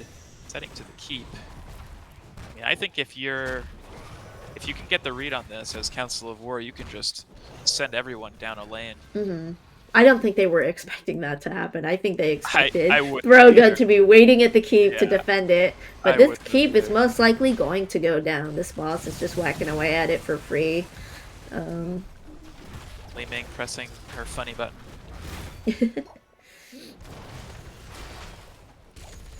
So that's a dead keep. I mean, this isn't gonna core, but that's a keep, you know? Cho'Gall maybe looking for a flank. Decides not to. And now it's like, now it's all Council of War to decide what do they want to do. They're gonna get 13 soon. They still got a lot of gems. They can pressure turn in again. They're actually ahead on gems. Still, despite having turned in more. Throgun did the exact calculations, knew that the boss is only going to get the shields and nothing more. Perfect math. I'll leave that to you.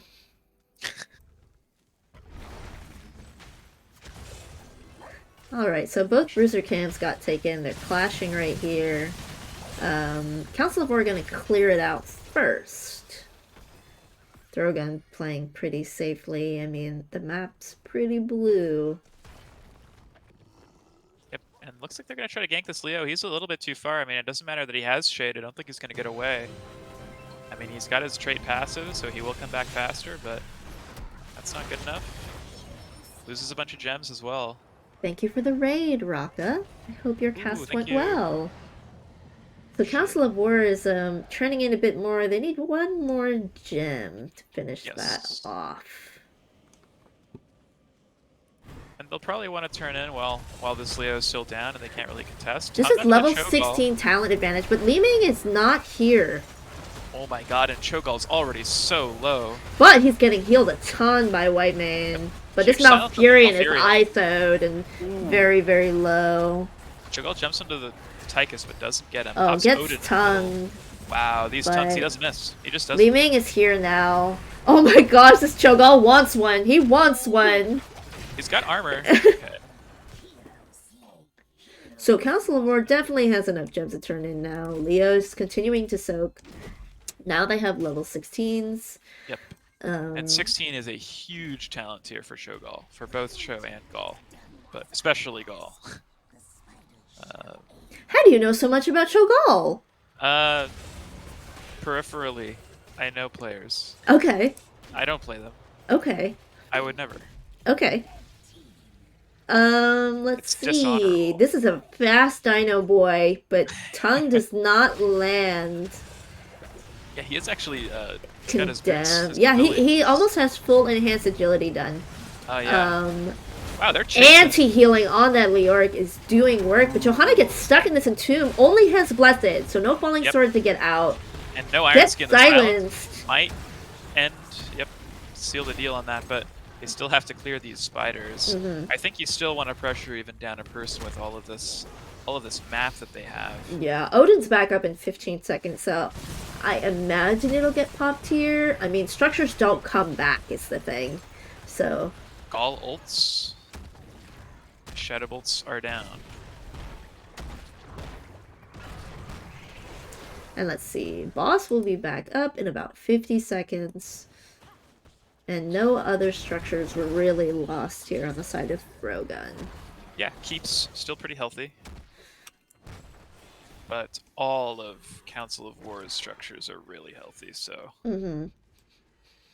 But now I think, now is where we see, can late game Cho'Gall really compete with Council of War's CC? Can they keep Cho'Gall alive enough to actually carry these team fights? Sink that bot camp again. This time a bit less greedy than the last.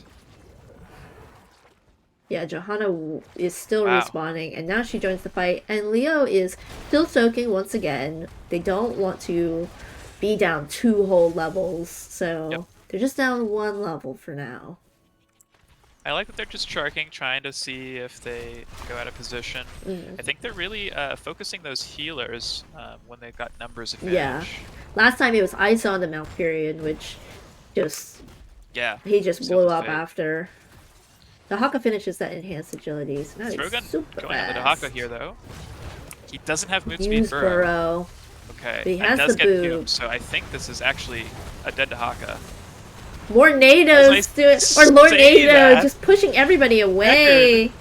Say is the day. Oh, but Cho'Gall's jumping onto Tychus. He still is alive. Cho'Gall's doing so much damage right now. Oh my They're god. really trading Nobody out. died.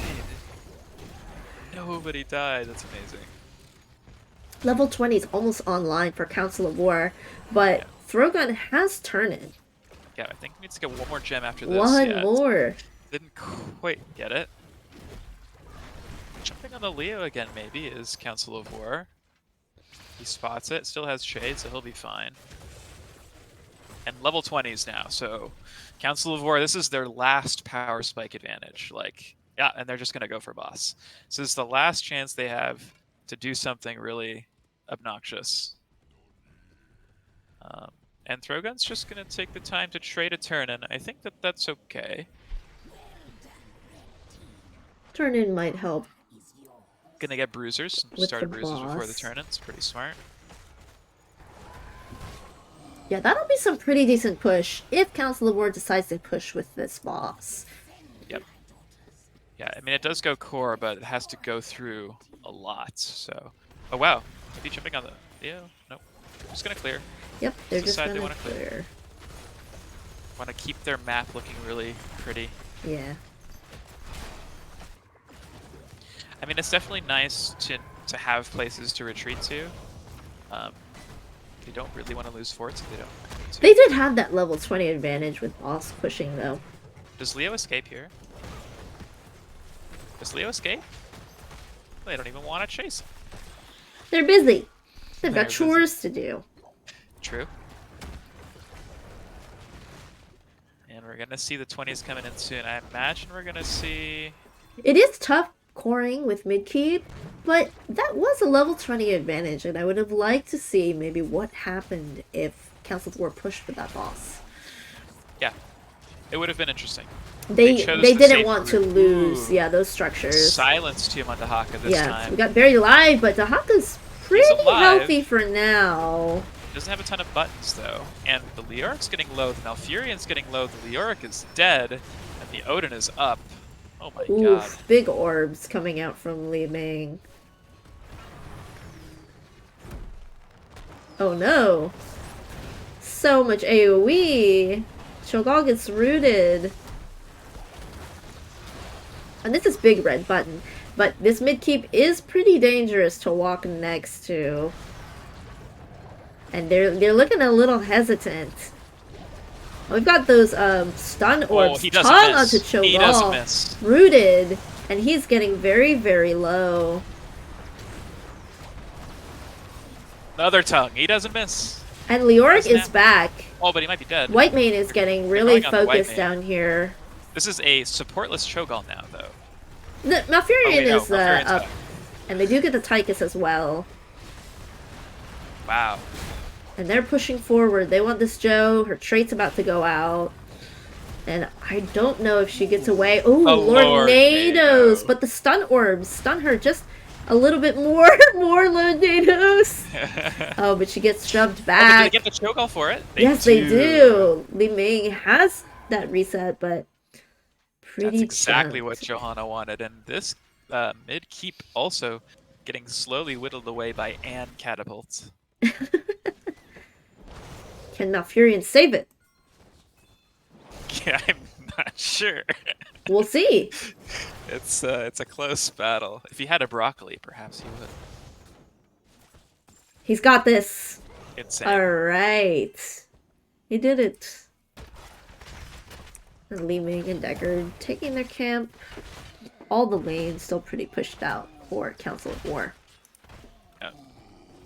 And I think we've seen that. Although they've scaled the Cho'Gall, it's the fights are still tricky. They have to play them right if they want to win, because I mean, they don't have a single structure, so they're gonna have to maybe win 2 team fights. yeah, We'll see possibly. what these respawn timers end up looking like when the team fights happen.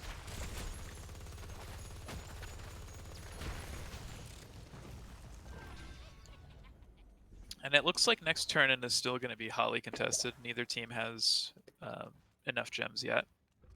In fact, it looks like Throwgun's slightly ahead on the gems. This is so far a 20-minute game, and boss is up in a minute, so I believe if Council of War gets another boss, it could end the game, Yep. whether or not Council of War hits that core also. Yep.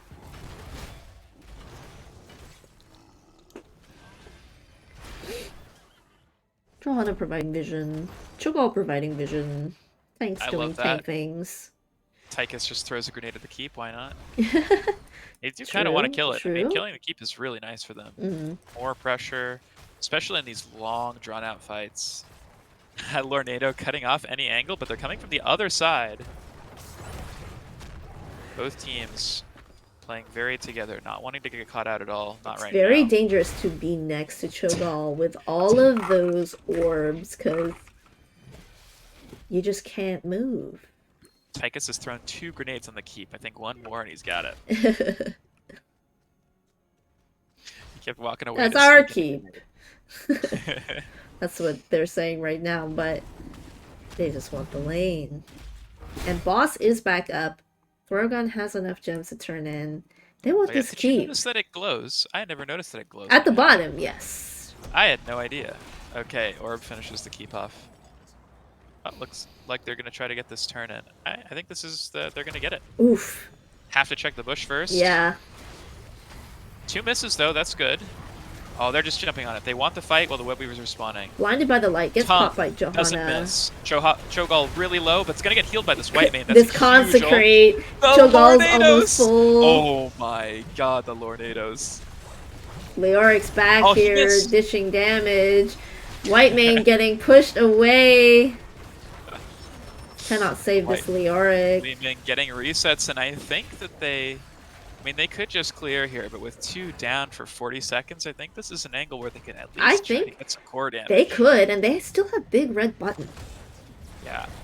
Yeah, big red button is popped. Abilities are being used on the core. Cho'Gall and Whitemane are going to have to fight this.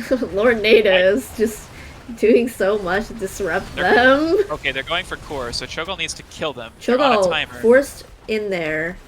Odin right-clicking the core. Everybody is on the core. Lornado's doing their best to stall. Core is at 35%. Deckard goes down. Haka goes down. Oh my 15%. goodness! Oh my god, 10%. It's just a Tychus. It's so close. The big red button's gonna finish it off. Okay, and Li Ming still had Archon. So, Oh, or Li Ming was Disintegrate. back there. Sorry, it's I didn't even Disintegrate. see her Yeah, back I there. didn't either. Okay. Am I getting my game 5? Yeah, this is the reverse sweep. This, Mhm. as foretold. As foretold. Isaiah. In the game that I totally accidentally may have thought was 3 games. 1 game ago, we thought it was over. Yesterday. You said today. Okay. Wow. Top damage Gall. I think Throgan just lost too many structures early on. And Council of War did a pretty good job trading out when the team fight, like when they got picked off, they were still able to just kind of turn around and be like, yeah, we can still fight. And yeah, there wasn't any like team wipes, so I don't think Throgun could have really pushed. Yeah. But I like the Cho'Gall pick anyway. Mm-hmm. I think it was really cool. I think you know, I think you can definitely make it work into the draft they had, and when they picked it too, it's not like they had a ton of tools to deal with the Cho'Gall. Had to pick up that Tychus at the end. Dahaka was really interesting. The ISO and Contagion seemed like it did a lot of work. So I like that pick and draft, using it for that. And Li Ming is somewhat safe in the Cho'Gall, even though they picked it before. Not a bad draft against Cho'Gall.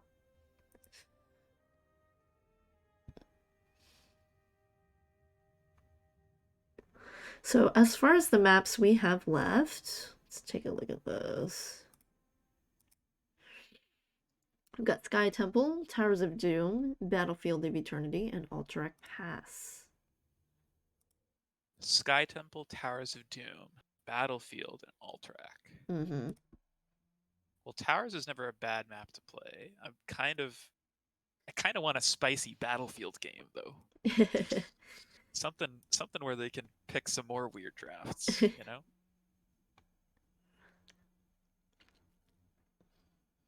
All right, we're going to Alterac. Oh, they... Oh no, they're on the same team. Mm-hmm. Just multiple lobby links here. Let's see. Alterac Pass.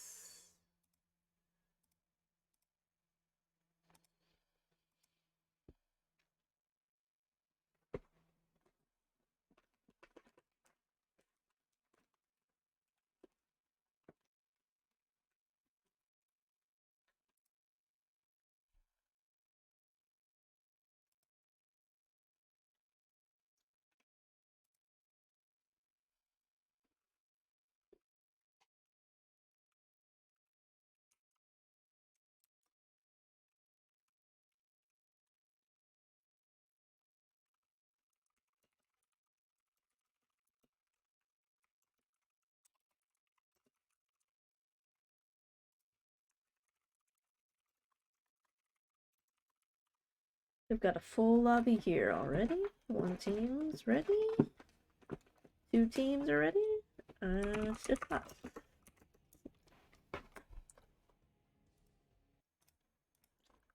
Oh. Wait. We've got an extra. An extra?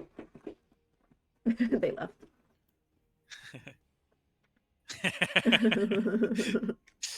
Just peeking in to say hello. It's okay. They're gonna watch the this stream, I think. Nice. Oh, whoopsies. Back to a macro map. Kind of expecting a Hogger ban again. I feel like people play Hogger on this map a lot. Just because it's someone that can solo that camp pretty easily, and it's like the only camp on the map other than boss. And you want to get the camp on cooldown. So I think we'll It's an still see excellent that. full stat map as well, especially with double boss. Ghost OP. What about Chen? Where are my Chen. kegs? This is the Chen special. Deckard ban. Yeah, dude. Deckard's insane. I think Deckard's been given so much value. The Lornados last game were really funny. Oh my gosh, I know. I love that both of these teams play Deckard. Yeah, that it's a hot pick. Both of them won. I feel like usually you're used to seeing like Anduin and Lucio and I Stukov know. getting contested all the time, but right now it's Deckard. Deckard.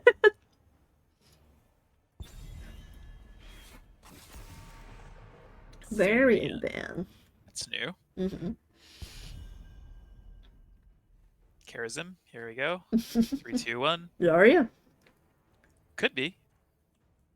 I imagine that since they banned Zarya last game, they might have just decided Zarya seems scarier than Charism. Then they'll just ban him third. Wave clear is very, very important on this map. They just don't want to give the Joe. Yeah.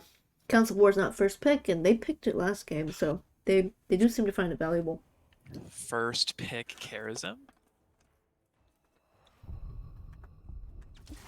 Rhaegar. Rhaegar. Okay.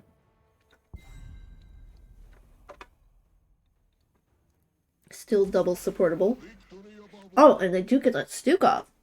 Ooh, that's really good.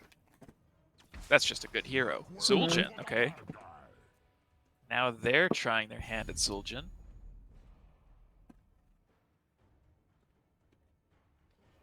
Interesting. Now they take the Zarya.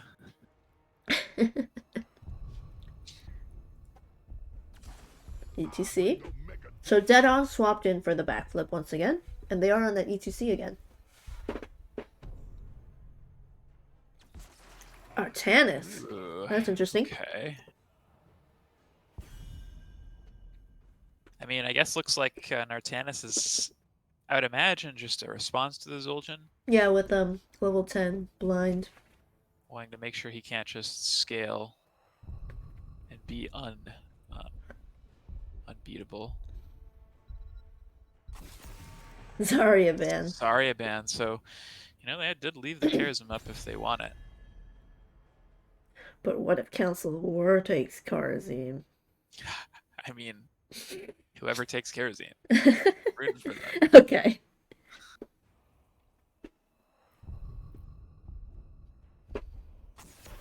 Hogger. Hogger ban.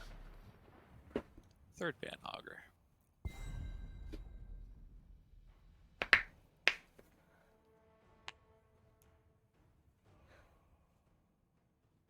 You think Council of War is going to switch up their style and pick up double support? Because they got the Zul'jin? I don't think so. I think they seem to be doing well with a traditional offlaner. Yeah, it looks like it. Murden. We've got the Murden this time. Leaving their side laner to the end.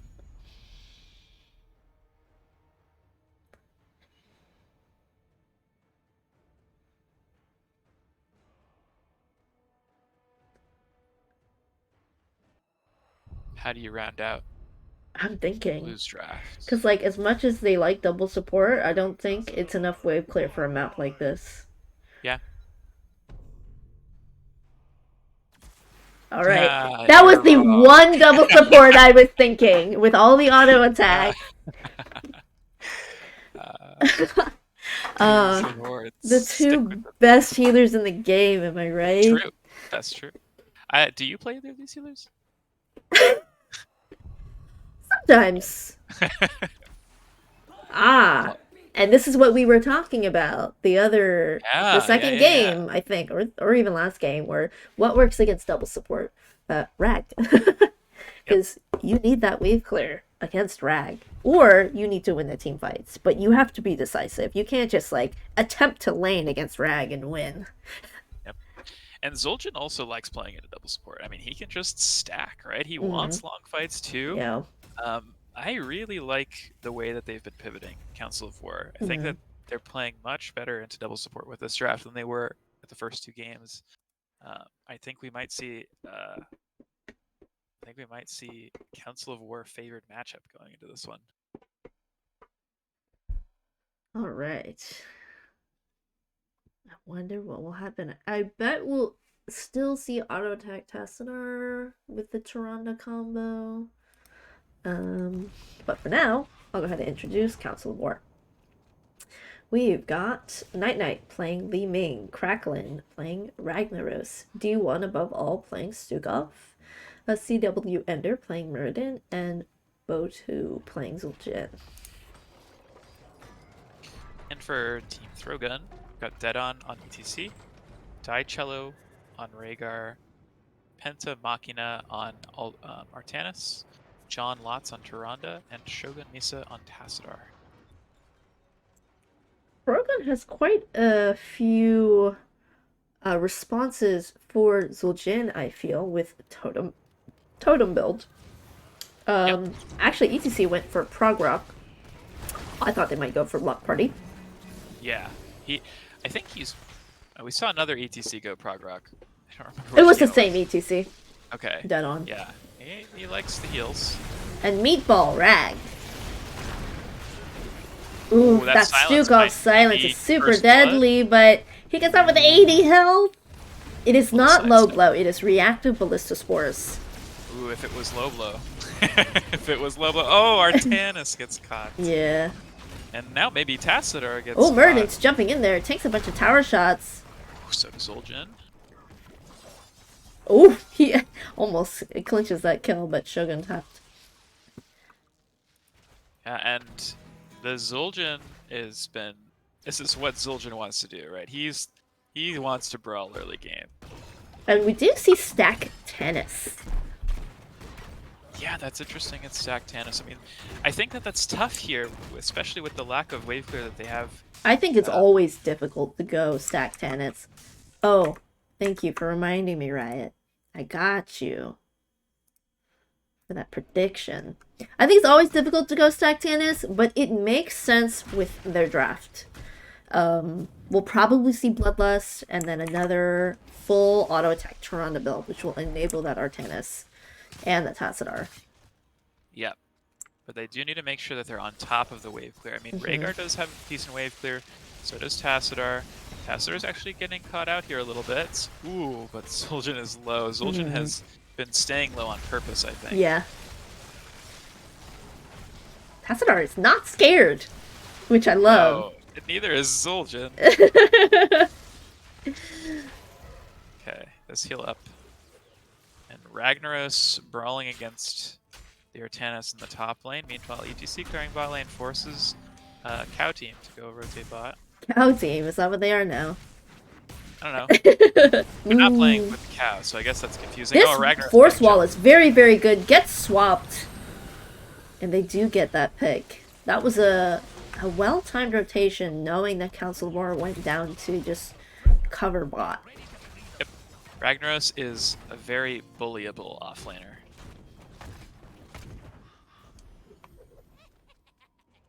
Nice teleport by the Li Ming. Fancy footwork. And both of these camps are going to respawn in about 6 seconds. Tassadar getting jumped on by Muradin. These Stukov silences are doing so much to prevent these healers from clutch saving their teammates. First objective on the board.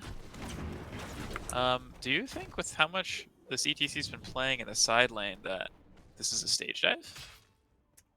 I don't think so. But you never know. They need the macro. They definitely need the macro.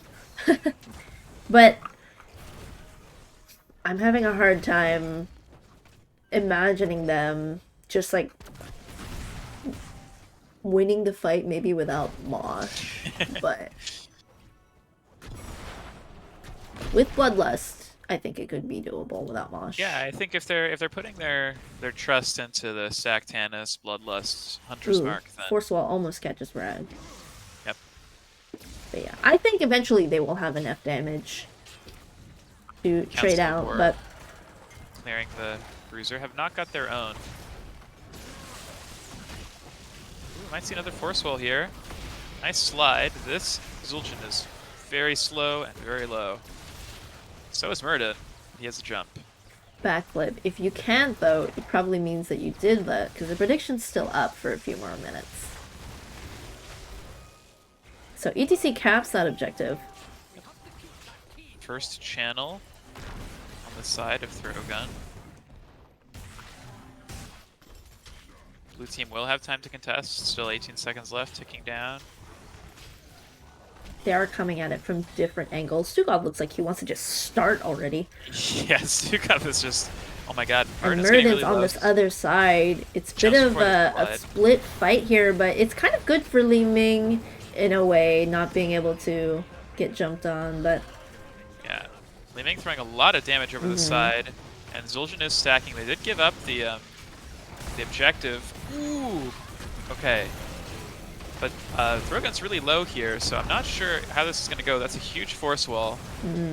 Zul'jin is still alive, but yeah. his team is Ooh, no longer stun there to gets heal him. both of them, Stukov and Zul'jin, but I don't think that they get him. That was pretty good weighted pustule by Stukov. Yeah, these kills are really big. Yeah, Objective because already now they can spawned push for free, Yeah. potentially. in every lane, and they've got 10s too. Well, So almost.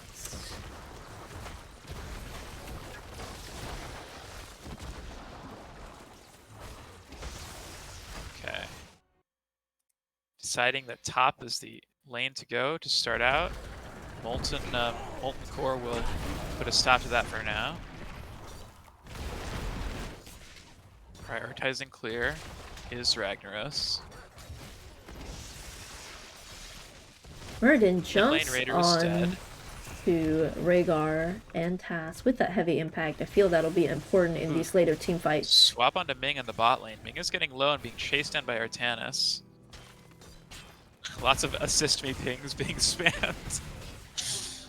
Those are some pretty decent stacks for Artanis. 121, but Big the sneak on double silence. flow and This could be a double kill. silence. Blinded is not going to be enough, I don't think. He's gonna stack. I've gotta He get is my gonna stacks before I die. And they're gonna go ahead and start boss here. Yeah, and Ragnaros has hit the Lava Wave Power Spike, which means The lava after wave this- power spike. it's the Lava Wave Power Spike. Boss trade. They don't have a... Actually, no, Toronto's a pretty good race. I'm happy you found it, backflip. Okay, boss trade is going to happen, but I think at this point now, Throgun's going to need to start playing for picks a lot more because the macro is going to be tough. It's going to be tough. Even this boss, like, Blue's ahead on the boss, they're going to be able to deal with the top faster than Throgun is going to be able to respond to a bot. Actually, they're just going to let it kill the fort, I guess, and get the camp first. So. It's a little dangerous having this split for Council of War. 3 bots with 2 people going top. If they get collapsed on, they could lose somebody. Ragnaros, the only person clearing the red boss. Zul'jin getting some stacks on the Tassadar in mid. Force Well will put an end to that for now. Nice mount. That's a really smart mount. Really smart mount. I've seen some pretty good technical play from Shogun. Not surprising that they are Throgun's captain, I think. Shogun is Throgun's captain? Yeah. Nice. 4v5 mid. Blue has numbers. Look to make a play off of it. Slide comes out. Zul'jin getting some ETC damage. gets So is stunned. Li Ming. Black hole Huge into the black force hole. wall. Unkillable though, and nobody's dead. And it's still not a 5v5, although Artanis is here. Ooh, Blind has ETC been used. slides into the Ming spells and drops. Wow, that black hole looked so good, but Mm-hmm. not quite enough damage follow-up. And Yeah, Artanis, I don't believe, was in that fight. Artanis swaps into their whole team. yeah, Toronto and with I the think- stun for the peels. I think that's another Artanis kill. goes down. And the lava wave making these side lanes just look really blue. Yeah, this is what Council of War was hoping for, I think, this game. Being able to take these fights on top of having that macro lead, putting pressure onto the double support. Yeah, that's pretty much exactly how you deal with double support, but I understand the desire to chase Council of War in that moment, you know? Everybody was super chunked and you want to use your long-winded sustain to keep Yep. going, but Yep.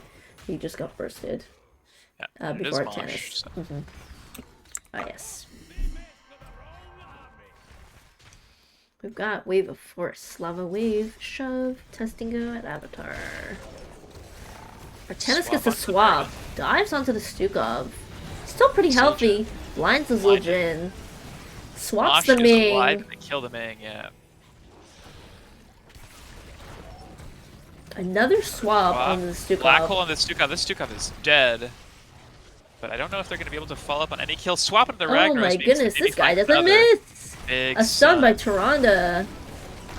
Oh, and Murden jumped in to try to peel for his friend, but now he doesn't have a jump for himself. Avatar gets popped, but I'm not sure he's going to be able to survive. No rewind or anything. Okay, jump comes back off. Oh, this is cooldown. full swap builder tennis, which is very cool. Yeah, that is interesting. I mean, he gets a lot of attack speed from it, so I like it. That's 3 kills that Throwgun really needed right now. Mhm. So.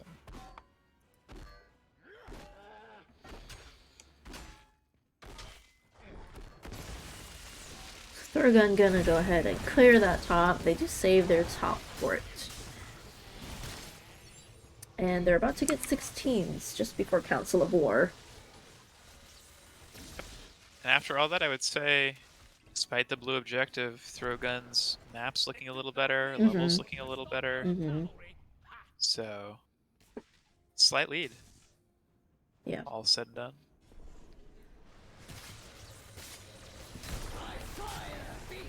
But they still have to deal with the lava waves. I think it's gonna be kills. I don't see any other way. It's gotta be kills For Throwgun. for Throwgun. Yeah, I mean, that is one disadvantage of running Ragnaros, is that he's not the greatest bruiser in a team fight, you know? Yeah, he's not. Shove misses. It's a nice sidestep by the Zul'jin on that swap. Mm-hmm, yes. 0-2. The fancy footwork. Throwgun getting a push mid. With their camp? The big knoll and the big knolls.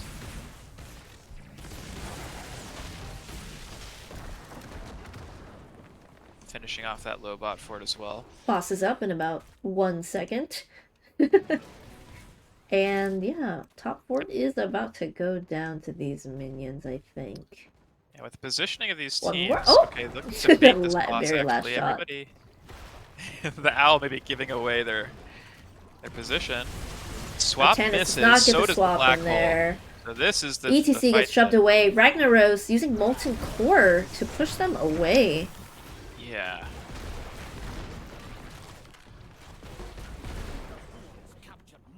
Which is a bit unfortunate, I think, for Council of War. It is. Having it is. Molten Core. Oh my god, but that's so much damage. Yeah, this Silence, ETC is, I mean, Ming. Zul'jin is really popping off. Resets. Yeah, and now this is their boss, and maybe it's a double boss. I think they might attempt a boss trade, but they might not have time, so they're just gonna do this camp instead. Yeah, they gotta definitely try one or the other. Do you think you push with boss or boss? Double boss. It looks like they're double bossing. It's tough, because, like, getting a keep is so important on this map. I think you could push with this boss, but with these respawn timers, ETC and Rhaegar being back in, like, less than 20 seconds, it's pretty tough. Plus the wall is still there. I like this Rag taking the time to clear mid. They're not in any rush. They could even channel objective. I like this too. Boss bot lane has still got their entire team on it, so I think you cap this. Maybe you leave one and then you go start top boss. I mean, it looks like they're maybe not even interested in boss right now, the way they're positioned. So I'm just gonna go for objective instead. I don't know how I feel about it, but now it's too late. Now they have to. The call was made. Call was made, and they're all together, which is Artana important. Swap swaps onto the Ragnaros, Rag. and Ragnaros has nothing. Black Hole is... Ragnaros is still oh, he's alive? alive, but Okay. not- And Mosh Mosh gets Wow. interrupted Oh. by Li Ming. Wave of Force immediately. Right, yeah. That's another good reason to take that ult here. And down a person is Council of War, but they've got a lot of damage, and This it's not Li gonna be Ming easy is, for them to channel. is pretty decent at stalling over the wall. Ooh, Yeah, as well as getting these Stukov. But orbers Tassadar is out. going to go ahead and zone them with damage. Ender does It's a not lot want of- Rhaegar to get this. A lot of damage coming out from this Li Ming, and Zul'jin is stacking him, and you're really happy with this Council of War as long as you don't Oh die. my goodness. Wow. I believe that was reactive ballista spores chunking 3 people at once. Wow. And slowing Yeah. them. That was a proper 4v5. Wow. Incredible amounts of damage. I can see why they had been banning the Stukov. Yeah. Maybe they need to ban this Li Ming. That too. I So think this they're is all def- playing really well on the side of Council of War. Yeah, they're really, I think, making a lot of smart adjustments. Being down 2 games, like what an underdog story. You love to see it. Love to see it. And they're gonna get 20s first. They got objective. I mean, they're feeling good right now. Moo. Moo.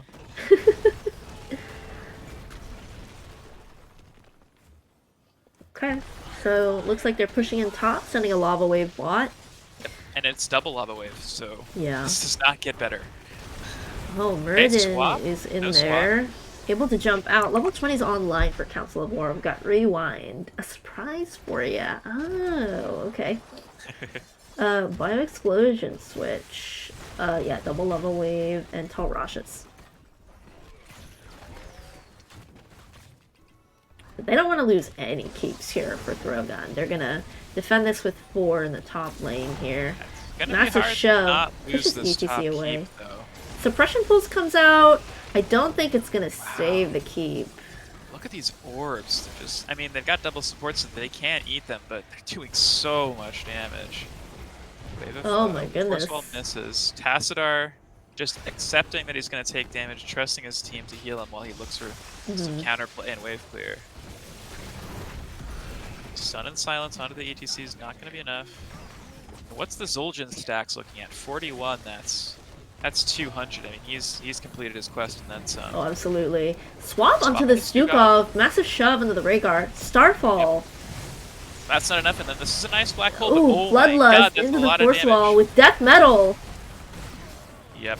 I mean, they Death picked their Metal punch 20s like hard. just now. Oh, great blink to stop Yeah, from good getting blink. swapped. Yeah, Yeah, that's yeah. Death Metal, Ice Blade once again. Gladiators Burst Out. Twin Blades. And then... And the call is out. Throgun wants boss. They want to get some more counterplay. 2 for 1 in their favor. That lava wave pushing that bot lane out, and they Yeah, may and I lose this think keep. Yeah, they could. If they make the read, they can just go for this keep right now and then back in time to defend the boss. I think that's the or go. Oh yeah, bot keep. I was thinking mid fort, but bot keep is better.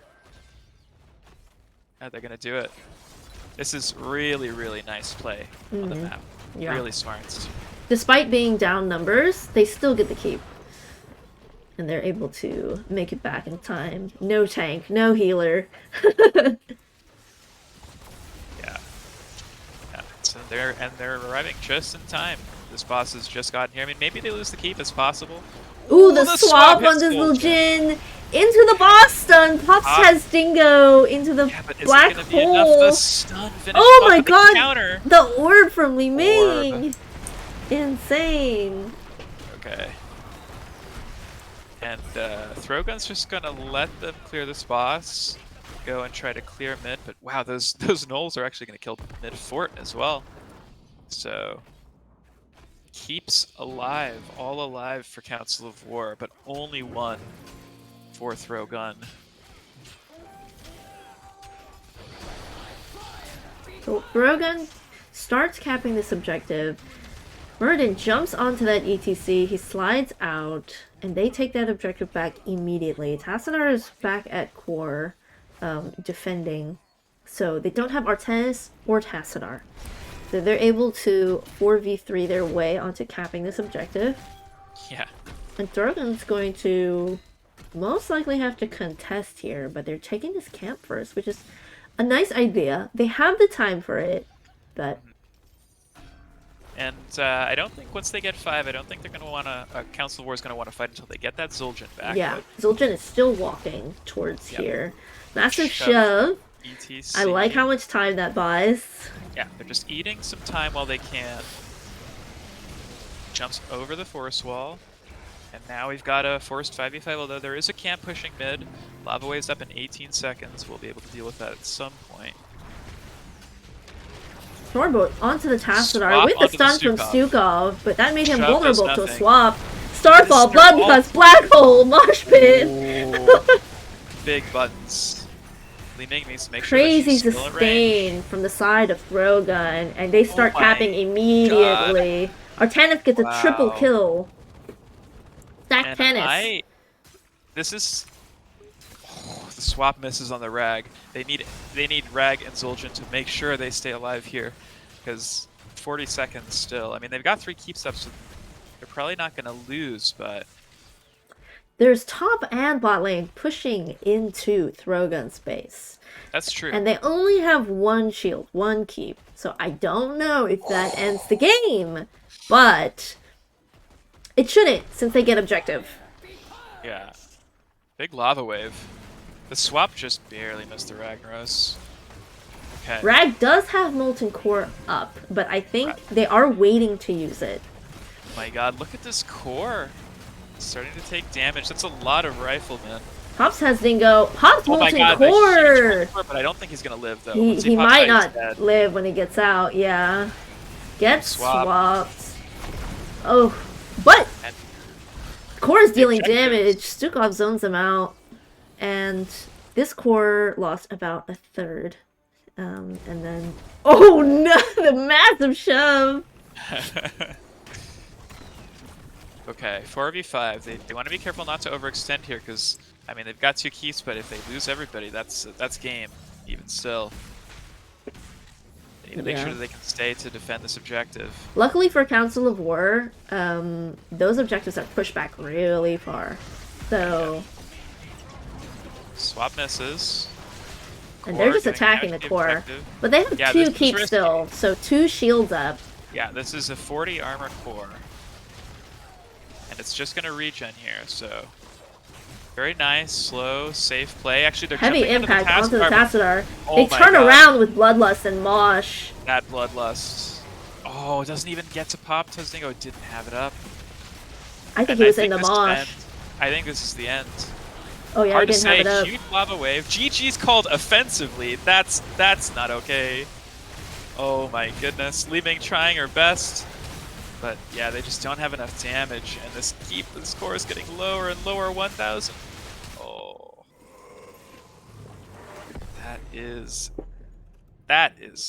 match for Throgun. Yep. Throgan gets that 3rd win. And let's see.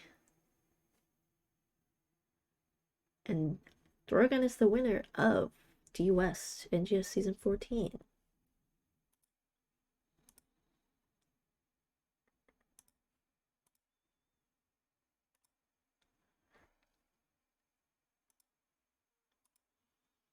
Congratulations. Yep. And now I can ask them for an interview.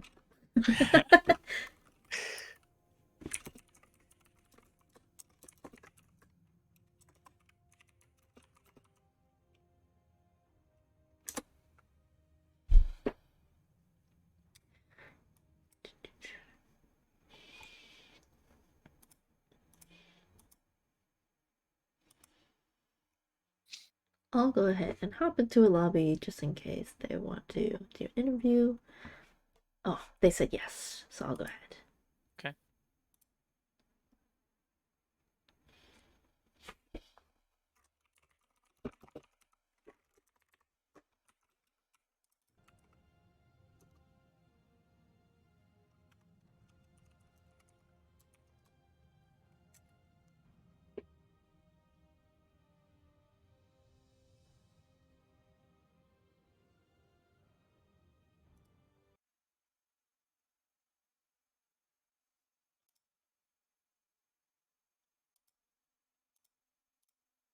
Hello, hello.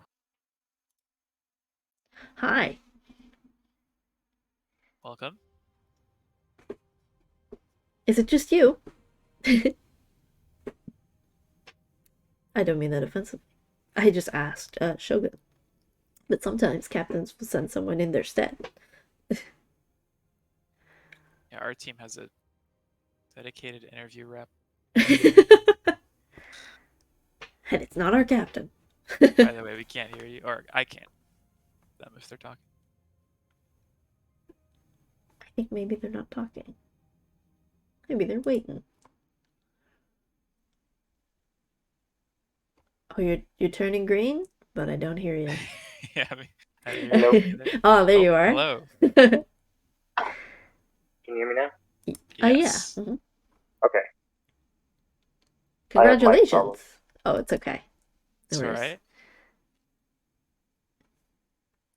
Well, welcome. Are you the rep for the interview? Yes, this is backflip.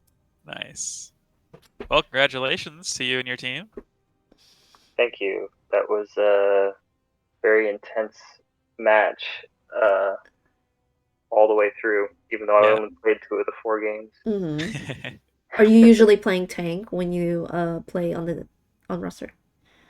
No, we don't have completely set roles all the time. I see. I heard you Okay. guys talking about how we play double support a lot, Mhm. which is kind of the only like consistent thing we do. That's very cool. I like it. I like it too.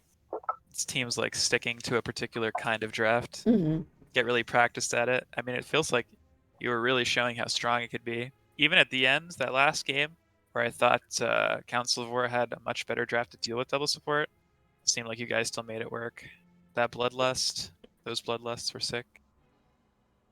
Yeah, I mean, like you said, that macro, the macro on that last game was so good for them. We had to win every fight, and Yeah. we did. Shogun was good about pulling us off whenever we lose. There were a bunch of we'd lose one guy in the middle of the game, and he'd pull us off, and we would recuperate well. Right. Yeah. Definitely. But yeah, whenever we won big. Yeah. I'd love to hear a little bit more about the Karazim. Why is Karazim getting banned? And why is Karazim your most played? What do you guys do with Karazim? What's Yes. funny, the funny part is they banned it the first game, Mm-hmm. and our kerosene player wasn't even in the Oh. game. Oh, okay. Cello is our Cool. Cello's our Dedicated main kerosene. kerosene. Okay. Okay. Shogun can play everything, so Mm-hmm. he has played kerosene. But yeah, we thought it was funny. Is it like full damage Karazim with double support? Is that how generally, or is it just all over the place? Like, Yes, Mm. he is very flexible. oppressive to deal with. Mm-hmm. He fits into a lot of our comps. I mean, with White Mane, he does tons of damage. Soljin, he does tons of damage. Next, like you compare him with almost anybody, and it's annoying and devastating. I'm also curious about the Deckard. Do you guys have you have multiple Deckard players, or you play a lot of Deckard too? No, halfway through the season, we were getting countered by Deckards by multiple teams. Because you ran double support? Yeah, and we started banning it, And then I said, "Screw this! Somebody should play it." So I started playing him, and the team really likes my Deckard, so I now play Deckard. That's great. Nice. It's always feels good to pick up a new hero. Yeah, he's fun. I like the NATOs. Yeah, Tornadoes is so much fun. Yeah. I honestly, I was expecting like all these other ults for everyone, but you guys just you make them work like Tornadoes and Black Hole with auto attack Tassadar. I think that's really cool.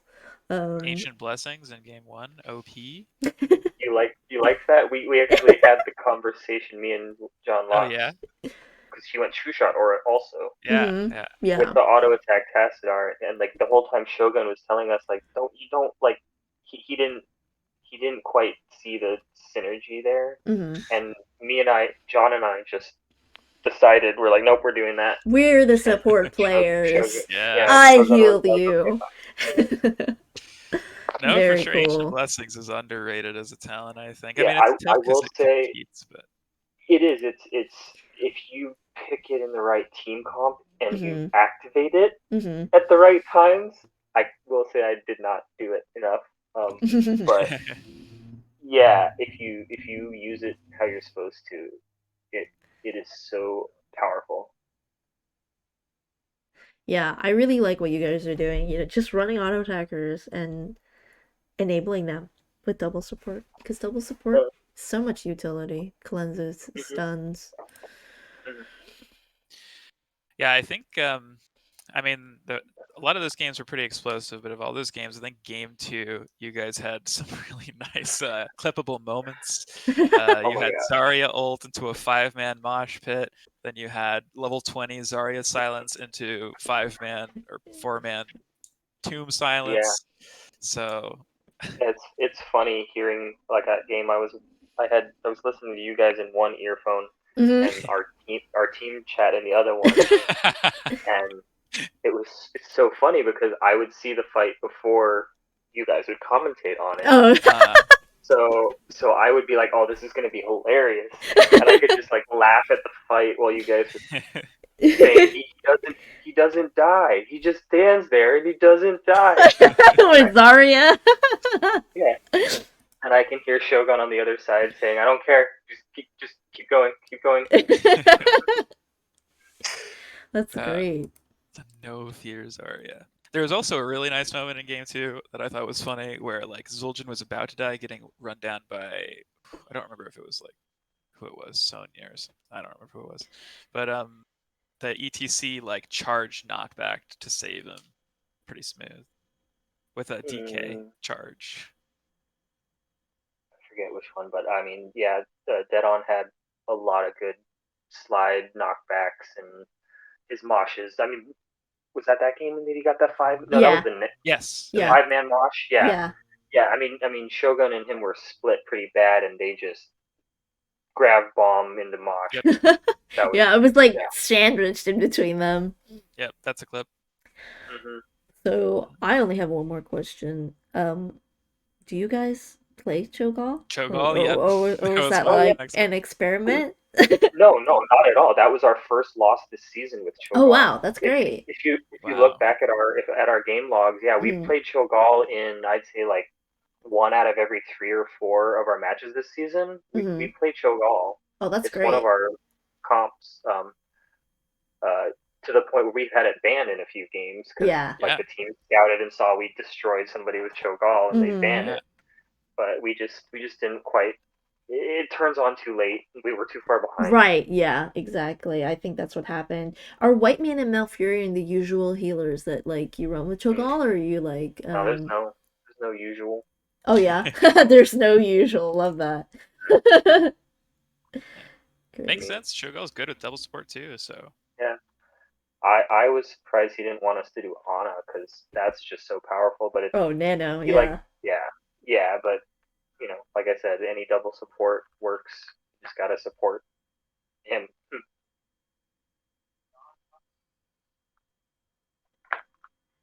I was honestly surprised to see how well you guys were doing considering your second seed. I haven't seen a ton of your games previously, but like going into this matchup, it being the finals and all, were you pretty confident as far as your history between Council of War and Throgun, taking the win here?